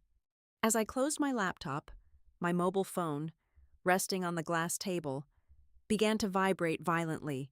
The screen lit up with a rapid succession of text messages. Grant. He had spent the entire night stewing in his own rage. The mobile notary had been sent away. The toxic loan remained unsigned. His plan to silently trap me had failed, and now he was resorting to pure, unhinged intimidation. Where are you? You cannot just run away from your responsibilities. I am calling the police to report you missing if you do not answer this phone. 10 seconds later, another message appeared. You abandoned the marital home. That is a legal forfeiture. You stupid woman. Victor is drafting the papers right now. You get nothing from the house. Then came the financial threats, exactly as he had promised his family the night before. I just spoke to my lawyer.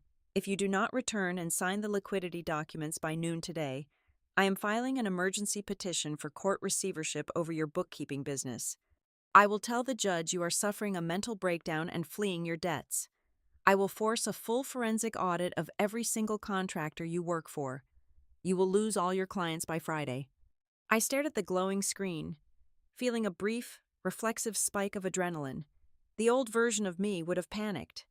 The old version of me would have desperately texted back, begging him not to ruin my reputation, trying to reason with a man who had no reason left in him. I reached for the phone, but Sloane's manicured hand shot across the table, covering the screen.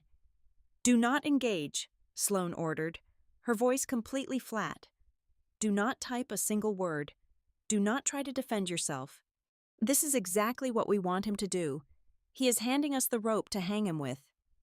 She removed her hand, pointing to the aggressive blocks of text.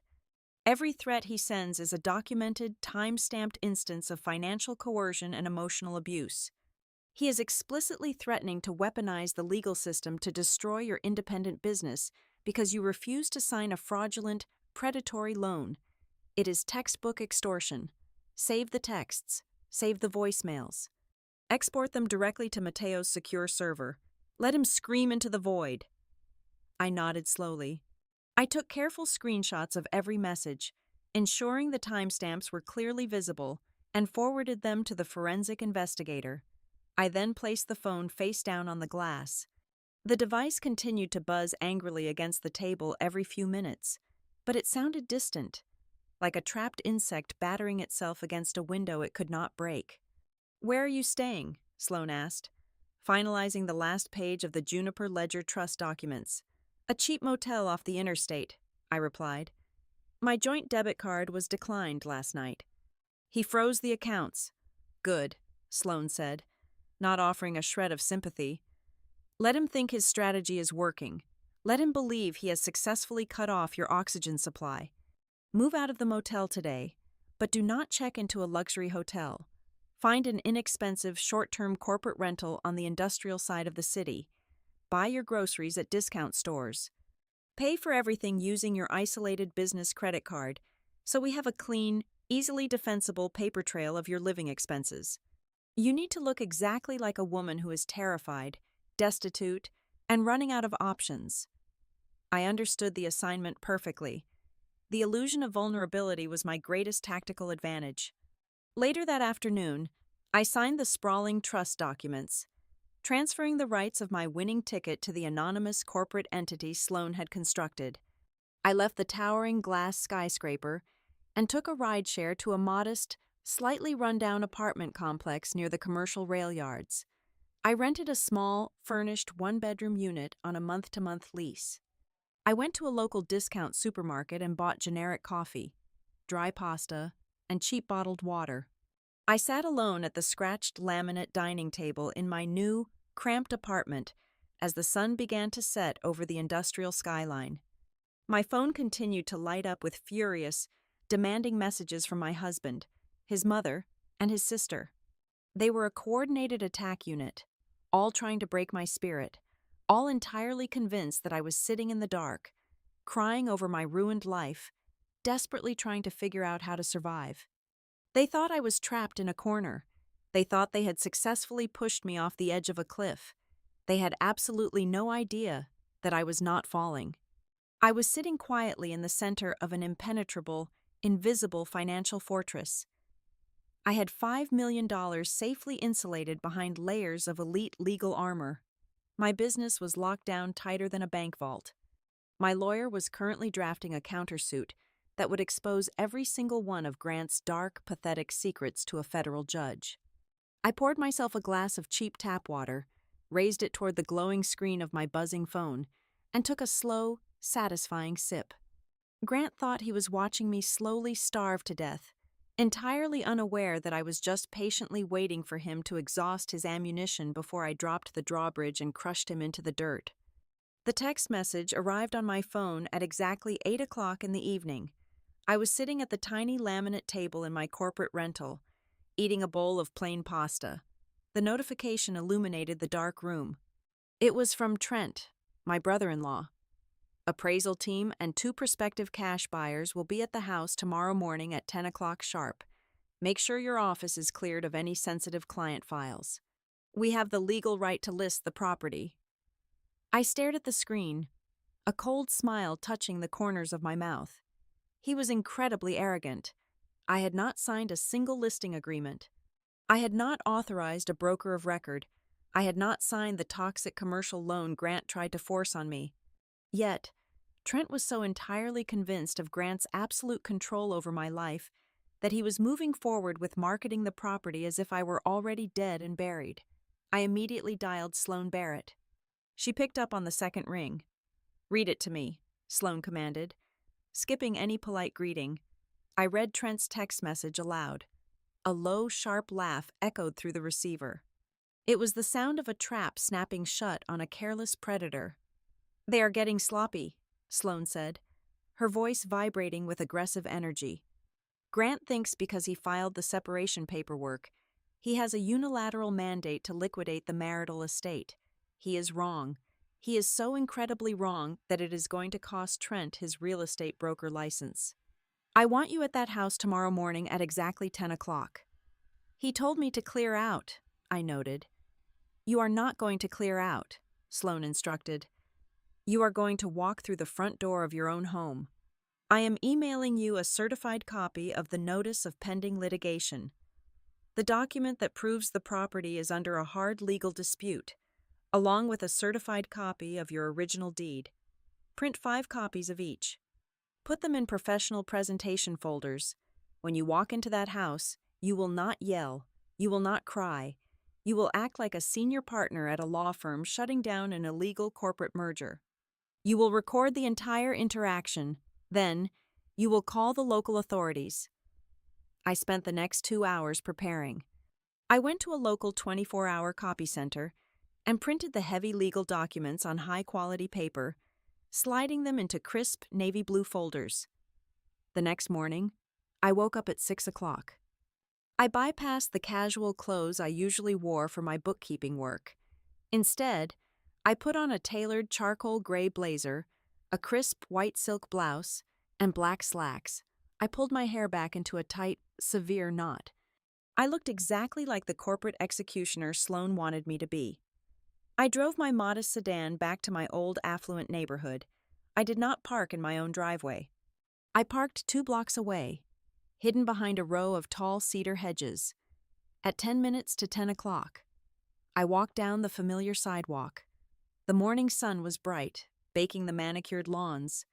Everything looked exactly the same, yet it felt like I was entering a hostile foreign country. Trent's gleaming black luxury sport utility vehicle was parked squarely in front of my house. Beside it sat a sleek silver sedan, likely belonging to his investors. I walked up the driveway. The front door was closed, but not locked. I did not ring the bell. I slid my original brass key into the deadbolt, turned it silently, and pushed the door open. The house was cool and quiet, except for the booming, confident voice of my brother-in-law echoing from the open-concept kitchen.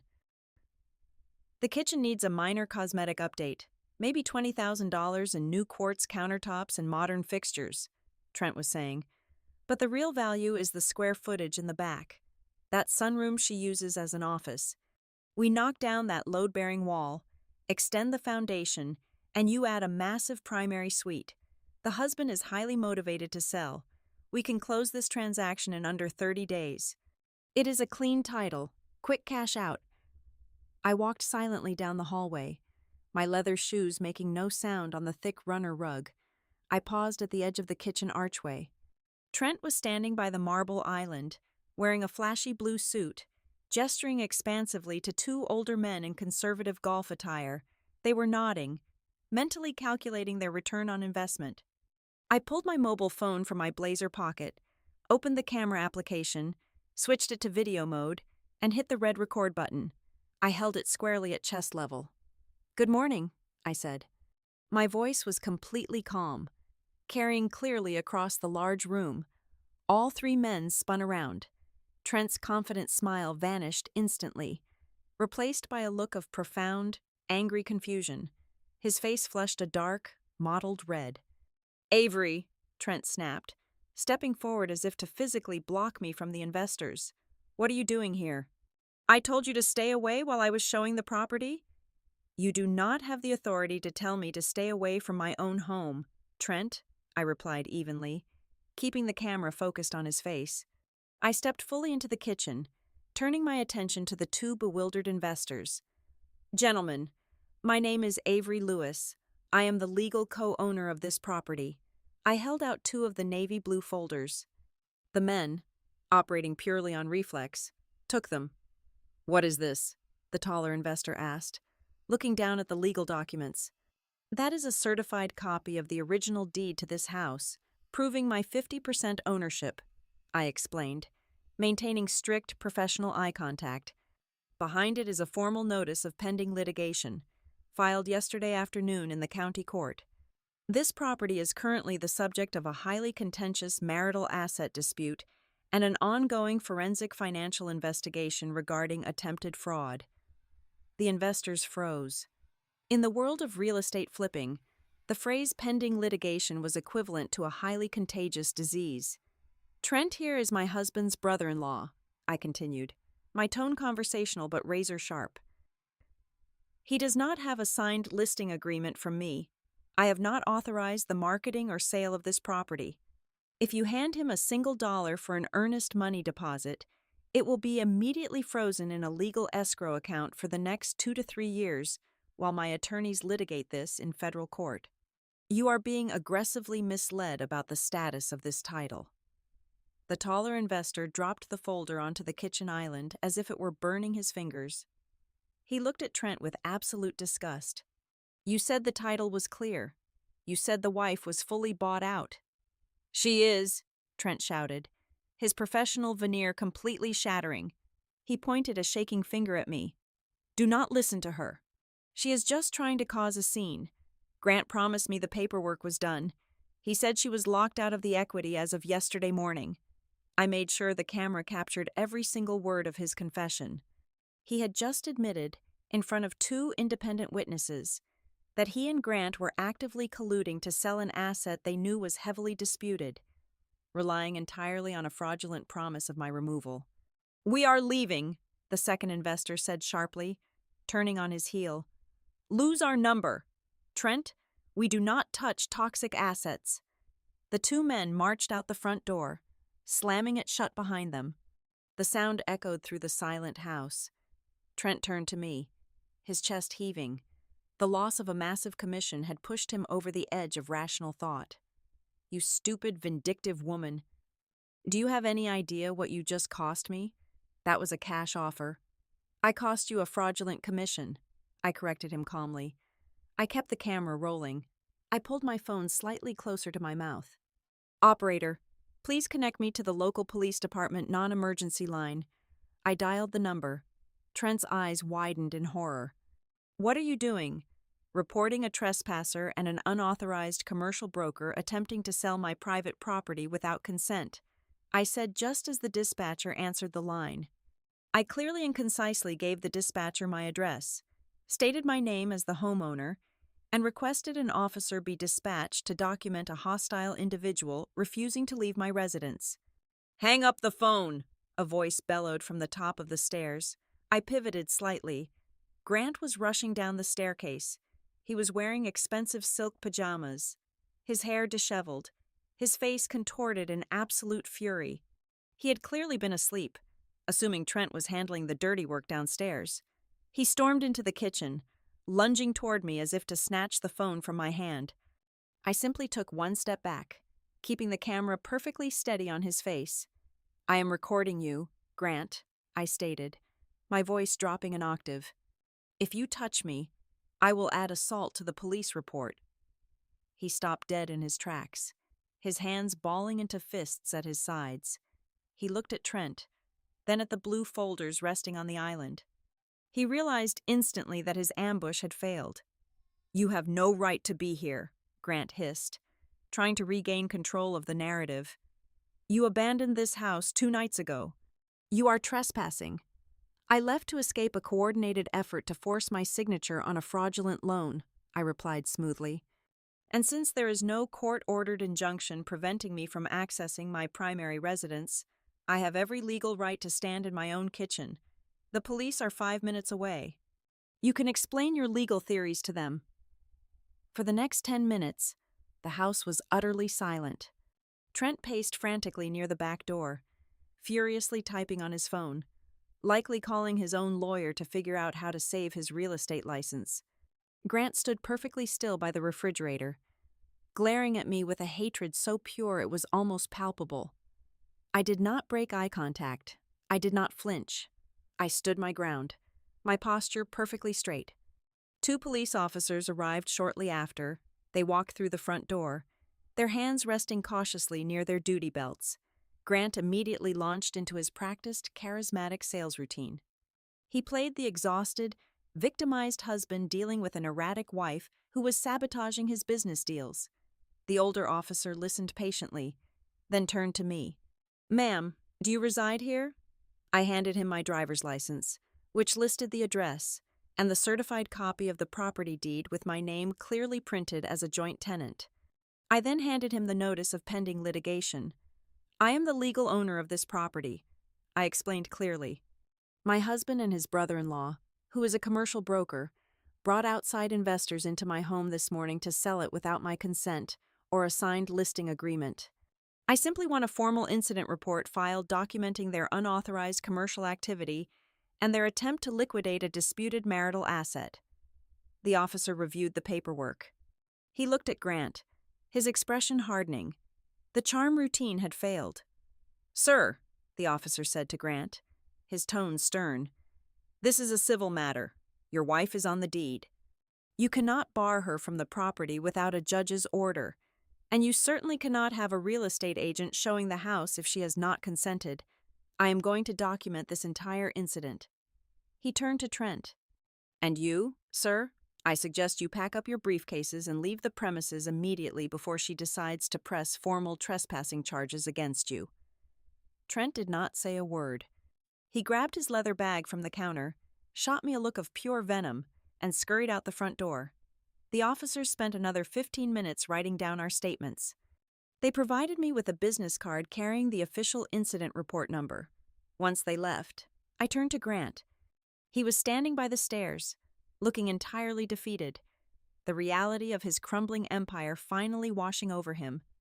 "You think you won today," Grant sneered, his voice shaking with suppressed rage. "You think stopping one sale saves you? You are still completely broke. Avery, I will bleed you out in court." I slipped the police report card into my blazer pocket. I thought about the heavy brass key resting against my chest, the key that guarded a $5 million reality he could not even begin to comprehend. I thought about Sloane Barrett sitting in her glass office, preparing a legal strike that would completely obliterate his corporate career. I offered him a single, cold smile. I did not say another word. I turned my back on my husband, walked out the front door of the house my family had paid for, and stepped into the bright morning sun. The evidence I had just captured on video was not just a minor victory. It was the final, lethal bullet required to put Grant Holloway away permanently. Sloane Barrett did not believe in defensive warfare. 48 hours after I walked out of my house with the police report resting securely in my blazer pocket, she launched a devastating preemptive strike against the very foundation of Grant's arrogance, his corporate career. She drafted a highly aggressive formal preservation letter and a subpoena for documents. It was not sent through standard mail. It was hand-delivered by a licensed process server directly to the desk of the general counsel at Crestline Vantage Systems. The legal document mandated the immediate quarantine of all internal corporate communications, detailed expense reports, travel reimbursements, client entertainment logs, and upcoming bonus distribution structures tied specifically to Grant Holloway. Sloane operated on a very simple, cynical principle. She knew that men who secretly harbored hundreds of thousands of dollars in toxic private debts rarely kept their professional ledgers perfectly clean. Financial desperation always bleeds into the workplace. She was absolutely right. Mateo's initial forensic sweep of our home network cache had already uncovered a highly suspicious pattern of behavior. Grant had been quietly floating his high-interest personal loans by using his corporate expense account as a short-term, zero-interest credit line. He would charge lavish personal dinners, luxury hotel stays, and unauthorized flights to his corporate card. He would then submit the fraudulent expense reports to trigger a massive cash reimbursement directly into his private checking account. Weeks later, he would manually alter the digital receipts in the accounting software to balance the books just before the quarterly audits closed. It was a classic, desperate embezzlement loop, and he had been running it for over a year. The moment the preservation letter landed on the desk of Crestline's legal department, the internal compliance alarms triggered instantly. A major corporation dealing in high-level, strictly regulated medical devices could not afford even a fraction of a liability associated with an executive committing active financial fraud. The risk of federal regulatory scrutiny was too great. By 3 o'clock that exact same afternoon, Human Resources took decisive action. They remotely locked Grant out of his corporate email servers. They deactivated his company vehicle keycard, stranding him at the office. They confiscated his company-issued laptop and formally opened a massive internal investigation led by outside auditors. The most devastating blow came just hours later. The massive quarterly equity bonus Grant had spent months bragging about, the exact pool of money he had legally separated to protect from me at 9 o'clock in the morning, was immediately frozen. The company suspended the payout indefinitely pending the final outcome of the audit. The iron vault he built to guard his treasure had just been legally sealed shut from the outside. The sudden collapse of his corporate standing triggered a violent chain reaction that completely fractured his unified family front. Grant's attorney, Victor Hale, was legally obligated to share the preliminary forensic discoveries Sloan submitted as part of our aggressive counter-petition. Victor, likely furious that his arrogant client had blatantly lied to him about the sheer extent of the financial rot, forwarded the redacted financial summaries directly to Grant. Grant, panicking and desperately needing an ally to validate his victimhood, showed the documents to his sister. That was a catastrophic miscalculation. Brooke was a senior certified public accountant. She spent her entire professional life hunting for microscopic discrepancies in complex corporate tax filings. She did not look at the documents with the blind, enabling loyalty of a sister. She looked at them with the cold, analytical eye of a trained auditor.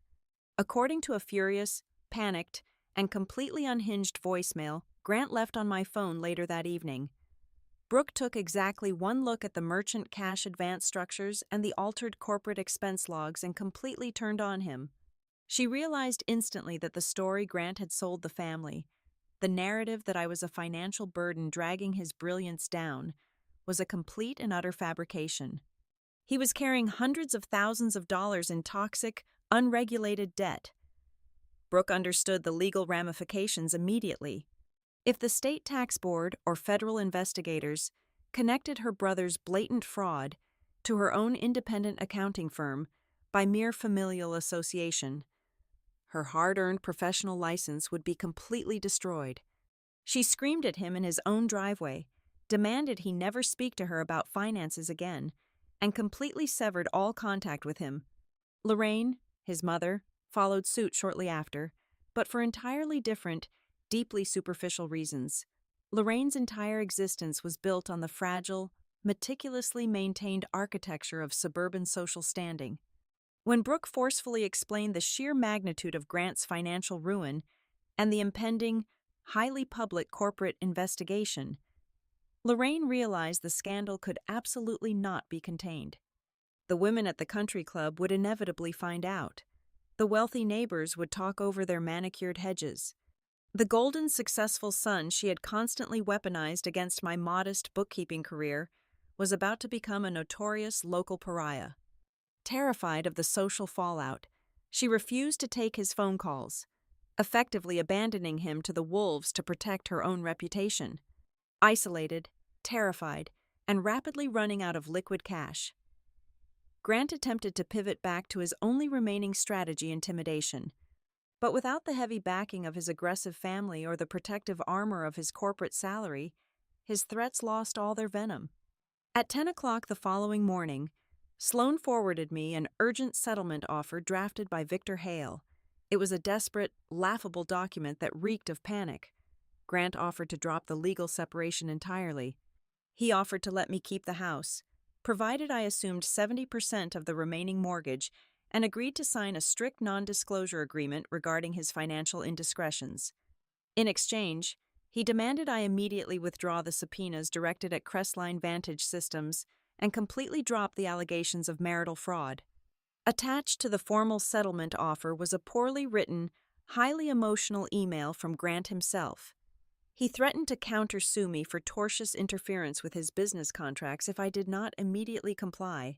He claimed I was intentionally destroying his livelihood out of pure vindictive spite. I sat at the cheap laminate table in my small corporate rental, reading the email on my laptop screen, and actually laughed out loud. It was the frantic, pathetic flailing of a drowning man trying to order the ocean to stop pulling him under. I did not even have to ask Sloan what our official response would be. She replied to Victor Hale with a single devastating sentence stating we declined his offer in its entirety and looked forward to the formal discovery phase of the trial. But the pressure crushing Grant was not just coming from the legal front. The absolute destruction of his daily cash flow was causing his secret, glamorous life to implode in real time. Mateo, continuing his relentless, invisible monitoring of the financial data points we had legally sequestered, tracked the rapid collapse of Grant's shadow accounts. When Crestline suspended his massive bonus and permanently froze his fraudulent reimbursement pipeline, the cash well immediately ran dry. The first critical casualty was the premium platinum credit card he used to strictly fund his mistress. Elise Mercer was accustomed to a very specific, highly subsidized lifestyle. For 24 months, she had enjoyed a seamless, uninterrupted flow of expensive dinners, designer clothing, and a luxury apartment in the downtown district, all paid for by the money Grant actively siphoned away from our marriage. On Thursday afternoon, Mateo forwarded a digital log showing 3 consecutive declined transactions at a high-end luxury boutique downtown. Elise had confidently attempted to charge over $4,000 for designer handbags and shoes, only to hit a hard, embarrassing limit at the register. Grant's reaction, clearly captured in the metadata of his frantic online banking logins moments later, was sheer, unadulterated panic. He desperately tried to transfer funds from his completely frozen joint accounts. He tried to open a new, high-interest line of credit using his Crestline corporate credentials, which were instantly flagged and aggressively denied by the underwriting algorithms. The digital paper trail painted a pathetic, chaotic picture. Elise, entirely unaware of the massive legal and financial war currently raging, began aggressively bombarding his phone with demands for an explanation. While I did not have direct access to read his text messages, Mateo's continuous monitoring of the cellular billing records showed a massive, sustained spike in incoming communications from her specific number, followed by rapid, brief, outgoing phone calls from Grant. He was undoubtedly spinning wild, unsustainable lies, promising her that the bank simply made a routing error, that a massive wire transfer was just delayed by a day or two, practically begging her for just a little more patience. But the rent on her $6,000 a month apartment was due in exactly 5 days, and the hidden checking account tied directly to that lease was completely, irrevocably empty. The perfect illusion he had maintained for her. The carefully crafted image of the wealthy, powerful executive who was just waiting for the right moment to leave his terrible wife was rapidly dissolving. She was beginning to realize she was tethered to a sinking stone, and she was growing furious.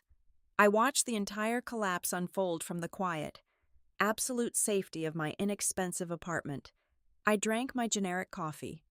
I diligently worked on my clients' payrolls using my secured cloud servers. I lived frugally, maintaining the absolute outward illusion that I was exactly what Grant wanted me to be: isolated, terrified, and broke. To the outside world, and especially to Grant, it looked as though we were locked in a desperate, muddy fight for basic survival.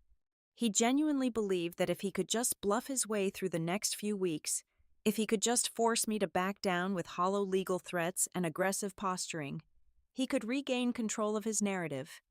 He was still desperately trying to wear the mask of the undisputed winner. He marched into his lawyer's office wearing his expensive, tailored suits. He sent aggressive, demanding emails. He acted as though he was still the master of the board, brilliantly orchestrating his grand escape. But I knew the absolute truth. I could see the structural integrity of his entire life giving way under the pressure. Every single step he took was landing on rotting wood. His career was suspended and under federal scrutiny. His family had scattered in terror. His mistress was turning on him. His secret debts were accelerating toward a catastrophic, public default, and beneath it all, completely invisible to his arrogant eyes, lay the heavy brass key resting warmly against my collarbone. He was fighting a brutal war of attrition, completely oblivious to the fact that I had $5 million of absolute untouchable leverage waiting patiently in a steel vault. I did not need to push him anymore. I just needed to watch him step confidently out over the abyss and wait for the floor to finally, inevitably, snap. The formal demand for emergency mediation arrived via a courier on a rainy Tuesday morning, precisely 48 hours after I had watched my husband completely lose control in the foyer of our home. I was sitting at the cramped desk in my temporary corporate apartment when Sloan forwarded the encrypted document. It was drafted by Victor Hale, Grant's aggressively expensive attorney, and it was titled as a non-negotiable settlement proposal. I read through the 20 pages of dense legal maneuvering, feeling a bizarre mixture of profound disgust and sheer amusement. Grant was cornered, his corporate accounts frozen, his mistress demanding rent money, and his family turning against his toxic debts. Yet his ego simply refused to let him surrender. Instead, he had decided to double down, attempting to project an illusion of overwhelming power. The terms were absolutely insulting. Victor Hale demanded that I formally vacate the primary residence within 14 days, surrender all claims to the property equity, and voluntarily assume exactly 50% of the predatory merchant cash advance Grant had taken out to cover his failed private business venture. But the most aggressive clause was buried on page 16. Grant was demanding full, unrestricted administrative access to my bookkeeping limited liability company. The document claimed this was necessary to properly evaluate my ongoing financial capacity and calculate potential alimony, but I knew exactly what it really was. It was a thinly veiled threat. He wanted to rip open my client ledgers, contact my contractors, and burn my professional reputation to the ground if I did not submit to his demands. I called Sloan immediately. He wants to audit my business. He wants to terrify you into signing away your house, Sloan corrected, her voice perfectly calm over the line. He is bleeding out. Avery, this document is a tourniquet made of pure bluff. He is trying to convince you that he still controls the board. Do we reject it? I asked. Absolutely not, Sloan replied, a sharp, predatory edge creeping into her tone. We are going to accept the invitation. We are going to walk right into his trap. There is nothing more dangerous to an arrogant man than an audience. We are going to let him put all of his greed, his malice, and his extortion right on the table in front of witnesses. Dress down, look tired, look exactly like a woman who is running out of money and hope. The mediation was scheduled for 10 o'clock the following morning at the offices of Victor Hale, located in a towering glass skyscraper in the center of the downtown financial district. I followed Sloan's instructions flawlessly. I wore a plain, slightly faded gray sweater and dark slacks. I wore absolutely no makeup, letting the dark circles under my eyes show. I pulled my hair into a messy, unremarkable clip. I looked entirely defeated. Sloan met me in the lobby. She wore a sharp, tailored black suit and carried a slim leather briefcase. We rode the elevator up to the 60th floor in total silence. A paralegal escorted us down a long, quiet corridor lined with abstract art, finally opening the heavy mahogany double doors to the primary conference room. The space was massive, dominated by a long, polished walnut table under glaring fluorescent lights. We were the last to arrive, and the moment I stepped through the doors, the sheer scale of Grant's psychological warfare became immediately apparent. He was not just sitting there with his attorney. He had assembled an entire gallery of intimidation. Grant sat near the head of the table, wearing a bespoke navy suit, projecting a completely fabricated aura of relaxed confidence. To his immediate left sat Victor Hale, shuffling a thick stack of papers with practiced, arrogant indifference. Down the right side of the table sat his family. Lorraine, my mother-in-law, sat with her arms tightly crossed, her jaw set in a rigid line of disapproval. Brooke, his sister the accountant, refused to make eye contact with me, staring firmly at her legal pad. Trent, my brother-in-law, offered a nasty, vindictive smirk. I knew exactly why they were there. Grant had likely lied to them, promising that if they showed up as a unified front of moral authority, I would crack, sign the debt assumption, and release them all from the legal crosshairs of the commercial loan fraud. But the most shocking element of the room sat directly to Grant's right. She was perhaps 30 years old, with perfectly styled blonde hair, wearing a white cashmere dress and a diamond tennis bracelet that caught the harsh overhead light. Elise Mercer, the mistress, thus. Bringing the woman he had been secretly funding with marital assets to our legal mediation was an act of breathtaking cruelty. It was a calculated, deliberate attempt to humiliate me, to shatter my emotional resolve before the negotiations even began. He wanted me to look at the glamorous, expensive woman replacing me and feel entirely worthless. I walked to the opposite side of the table and pulled out a heavy leather chair. I did not glare at Elise. I did not scream at Grant. I let my shoulders slump slightly, keeping my gaze lowered to the polished wood in front of me, playing the role of the broken wife to absolute perfection. Sloane sat down next to me, her expression completely unreadable. She placed her slim briefcase on the table and folded her hands, waiting. Victor Hale cleared his throat, commanding the room. He did not offer a polite greeting. He launched straight into the execution. We are here today to offer a highly generous, final off-ramp to a situation that has become entirely untenable, Victor began, his voice dripping with condescension. He looked at me as if I were a stubborn, ignorant child.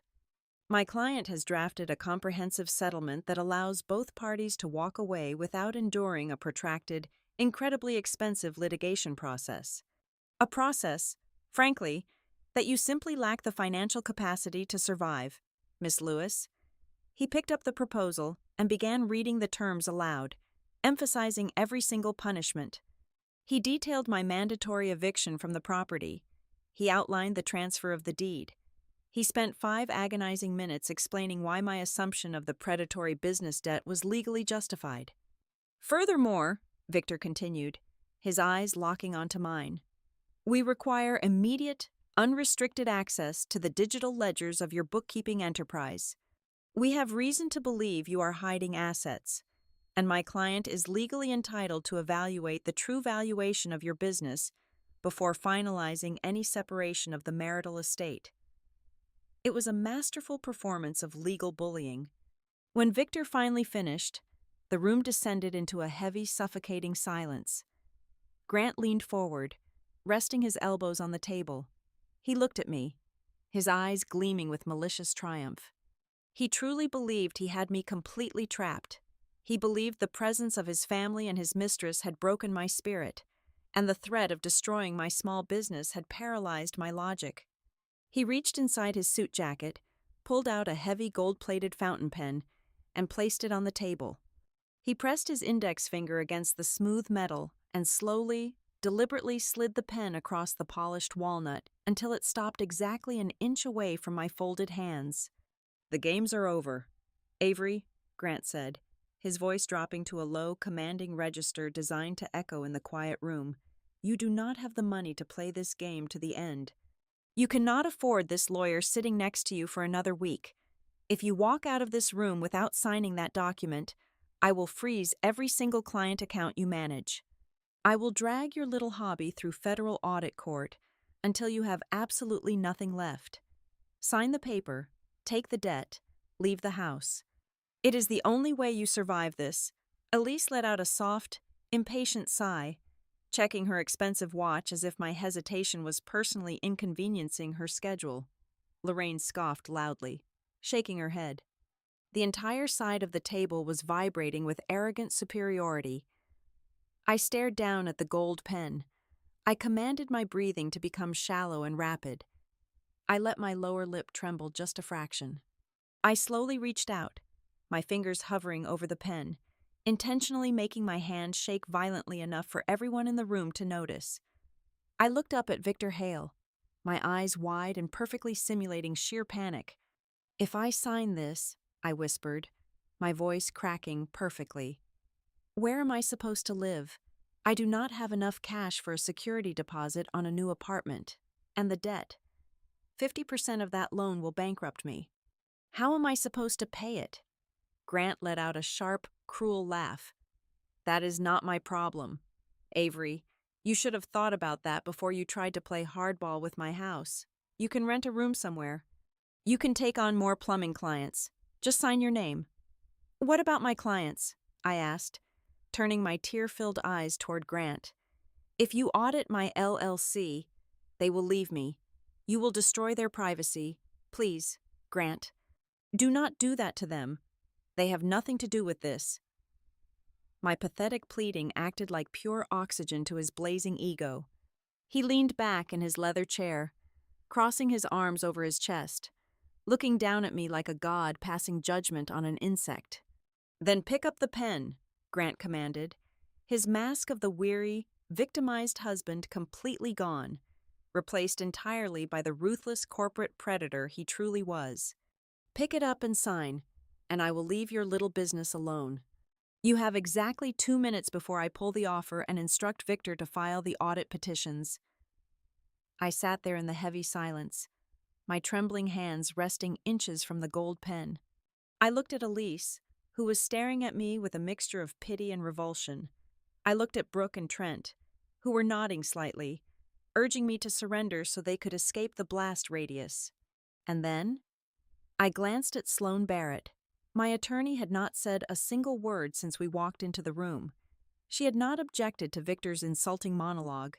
She had not intervened when Grant threatened my clients. She simply sat there, her posture perfectly straight, taking meticulous notes on a yellow legal pad. She was letting them climb. She was letting Grant, Victor, and his entire terrible family build a towering monument to their own arrogance. She wanted them to feel absolutely invincible. She wanted them to savor the taste of total victory, to believe with absolute certainty that they had crushed me into the dust. Because we both knew that the higher they climbed up their mountain of hubris, the more devastating the impact would be when we finally shattered the ground beneath them. I kept my head bowed, my fingers hovering over the gold pen, counting the seconds in my head, perfectly preparing the stage for the absolute destruction of Grant Holloway. My trembling hand hovered over the heavy gold pen. I let the absolute silence in the massive conference room stretch out, counting the seconds in my head. 1, 2, 3, 4, 5. I could feel the collective anticipation radiating from Grant's side of the walnut table. They were all holding their breath, waiting for the exact moment my spirit broke, waiting for me to sign away my home and my future to save my small business. Grant's smug, victorious smile was permanently etched onto his face. Elise, his mistress, actually leaned forward, eager to see the pathetic wife finally surrender. I exhaled a long, slow breath.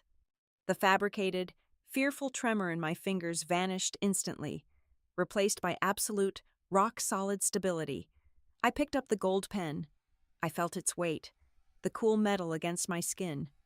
But I did not bring the tip down to the signature line of the settlement document. Instead, I placed it gently down on the polished wood.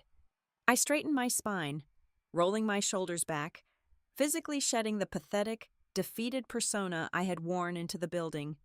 I placed my fingertips on the edge of the thick settlement proposal and pushed it firmly across the glass until it bumped against Victor Hale's expensive leather portfolio. "I am rejecting this entire proposal," I announced, my voice ringing with absolute, chilling clarity that cut through the room like a blade.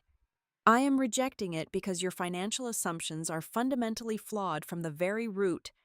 Grant scowled, his victorious smile shattering instantly. He leaned forward, his face flushing red. "What are you talking about?" "Stop playing games, Avery. Pick up the pen and sign the paper before I destroy your client list." I did not look at him. I did not need to. I gave a single, brief nod to Sloane Barrett. Sloane sat up perfectly straight and smoothly snapped open the brass locks of her slim leather briefcase. The execution had officially begun. "Layer 1, Sloane said crisply, her voice projecting the terrifying authority of a predator who had cornered her prey. She placed a sleek black digital audio recorder on the table, right next to a freshly printed, certified police report. "This is a high-definition audio recording of the dinner at my client's home 2 nights ago. It captures a coordinated, premeditated effort by your client, his mother, his sister, and his brother-in-law to physically corner my client and extort her signature. Beside it is the police report documenting an illegal attempt by a commercial broker to sell a disputed marital asset without the legal consent of the co-owner." Grant's jaw tightened so hard, I thought his teeth might crack. Trent shifted violently in his chair, suddenly looking very pale. Sloane did not pause for their reactions. She pulled out a thick, tightly bound forensic analysis folder and slid it directly across the table to Victor Hale. "Layer 2. This is the forensic audit of the commercial loan documents your client attempted to force my client to sign. I suggest you turn to page 4. Mr. Hale." It details the digital metadata, proving Grant modified the cross-default liability clauses on his personal computer at exactly 2 o'clock in the morning. Page 7 contains ultraviolet evidence of forged digital signature tests. Your client suborned perjury and attempted massive financial fraud, and he foolishly used your esteemed law office to deliver his extortion threat.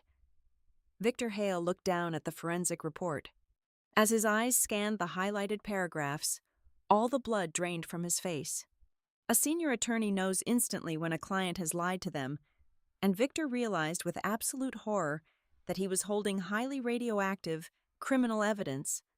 He glared at Grant with pure, unadulterated professional fury. He had been played for a fool. Layer 3, Sloane continued, her voice gaining a terrifying, unstoppable momentum. She dropped a final, stamped letter onto the table, the paper landing with a soft thud. A formal communication from the underwriting department of the Merchant Cash Advance lender. We forwarded them the forensic evidence of the altered documents yesterday afternoon. They have officially halted all funding. Furthermore, they are transferring the risk of fraud entirely to the applicants, and they are referring the matter to their internal investigation division, specifically naming Grant and Trent as the primary targets. Trent let out a loud, strangled gasp. My broker license. You went to the underwriter. He stood up so fast his heavy leather chair crashed backward onto the carpet. He pointed a shaking, furious finger at Grant. You told me the documents were clean. You told me the wife was handled. You just ruined my entire career. You arrogant fool! Sit down and shut up, Grant roared at Trent, completely losing the last shred of his corporate composure. His face was a mask of desperate, cornered rage. He slammed both hands flat onto the table, leaning aggressively toward me. The slick, charismatic facade was entirely gone. It does not matter. None of this matters. The loan is dead. Fine. The house is locked up in court. Fine. But you still have absolutely nothing. Avery, you are completely broke. You balance checkbooks for plumbers. You cannot afford to live in this city, let alone fight me in federal court for the next 2 years. You will not survive a single month. I looked at him with profound, overwhelming emptiness. He was a hollow, pathetic man clinging desperately to an illusion of control that no longer existed. He had absolutely nothing left but insults. I turned to Sloane and offered a final silent nod. Sloane reached into her briefcase one last time. She produced a single, crisp sheet of heavy bonded paper bearing the official gold seal of a major national bank and the tax certification stamp of the State Lottery Commission. She placed it perfectly in the center of the walnut table. This is a certified asset verification for the Juniper Ledger Trust, Sloane stated, her voice echoing loudly in the dead silent room. My client is the sole anonymous beneficiary. The trust currently holds a verified, post-tax cash balance of exactly $3,200,000, originating from a $5 million grand prize. The silence that followed was absolute. It was the sound of a vacuum sucking all the oxygen from the room. It was the sound of a reality shifting so violently that no one could process it. Lorraine's mouth fell open, her hand flying to her chest. Brooke stared at the bank paper as if it were an alien artifact, her accounting brain completely short-circuiting. Elise, the mistress, slowly lowered her designer sunglasses, her eyes darting frantically from the millions of dollars on the table to Grant's panicked, sweating face. Grant stared at the certified balance. His brain simply could not process the numbers. He blinked rapidly, his mouth opening and closing. Then, the shock gave way to the most primal, disgusting instinct he possessed, his absolute, unyielding greed. He burst out laughing. It was a manic, hysterical, terrifying sound. He jumped up from his chair, his eyes wide with a desperate, hungry joy. You won the lottery. You won the lottery. Oh my God, we are saved. The private debts do not matter anymore. He looked at Victor Hale, practically vibrating with excitement, entirely forgetting the man was furious with him. Victor, tell her. We are still legally married. I am entitled to exactly 50% of that trust. It is marital property. She has to split it with me. He thought he had found his golden parachute. He thought his sheer luck had just rewarded his cruelty. He was already spending the money in his head. Sloane Barrett allowed herself a very small, utterly ruthless smile. She reached into her neat pile of documents and pulled out the very first piece of paper Victor Hale had sent us days ago. "This is the formal petition for legal separation," Sloane said, holding it up high so the harsh overhead lights caught the blue ink of the county clerk's official stamp. She tapped her manicured fingernail directly against the timestamp. "As your attorney so aggressively demanded on your behalf, this document was stamped and filed at exactly 9 o'clock in the morning." Victor explicitly stated that this action locked the marital estate, severing all financial ties from that precise minute onward. Grant stopped laughing abruptly. His eyes locked onto the blue stamp. Sloane picked up a second piece of paper. It was a magnified, high-resolution printout of the convenience store receipt, authenticated by the forensic auditor. "And this," Sloane delivered the final, lethal blow, "is the central bank verification timestamp for the purchase of the winning lottery ticket. The transaction was completed at exactly 10 minutes past 3 in the afternoon. Over 6 hours after you legally severed your marriage, you demanded the iron gate be slammed shut at 9 o'clock to protect your corporate bonus from your wife. By doing so, you legally, permanently declared that this $5 million ticket is the sole, separate property of Avery Lewis. You have absolutely no legal claim to a single cent of it." The absolute reality of what he had done finally hit Grant Holloway like a speeding freight train. His knees buckled. He did not gracefully sit down. He collapsed heavily into the leather chair, his mouth opening and closing without a single sound emerging. His eyes were wide, staring blankly at the table. He had lost his lucrative corporate career. He had lost his fraudulent commercial loan. He had lost his meticulous plan to steal my house. And in his greedy, arrogant rush to leave me with absolutely nothing, his own meticulously planned legal timestamp had permanently locked him out of millions of dollars. Lorraine covered her face with her hands, letting out a soft, horrified sob of pure embarrassment.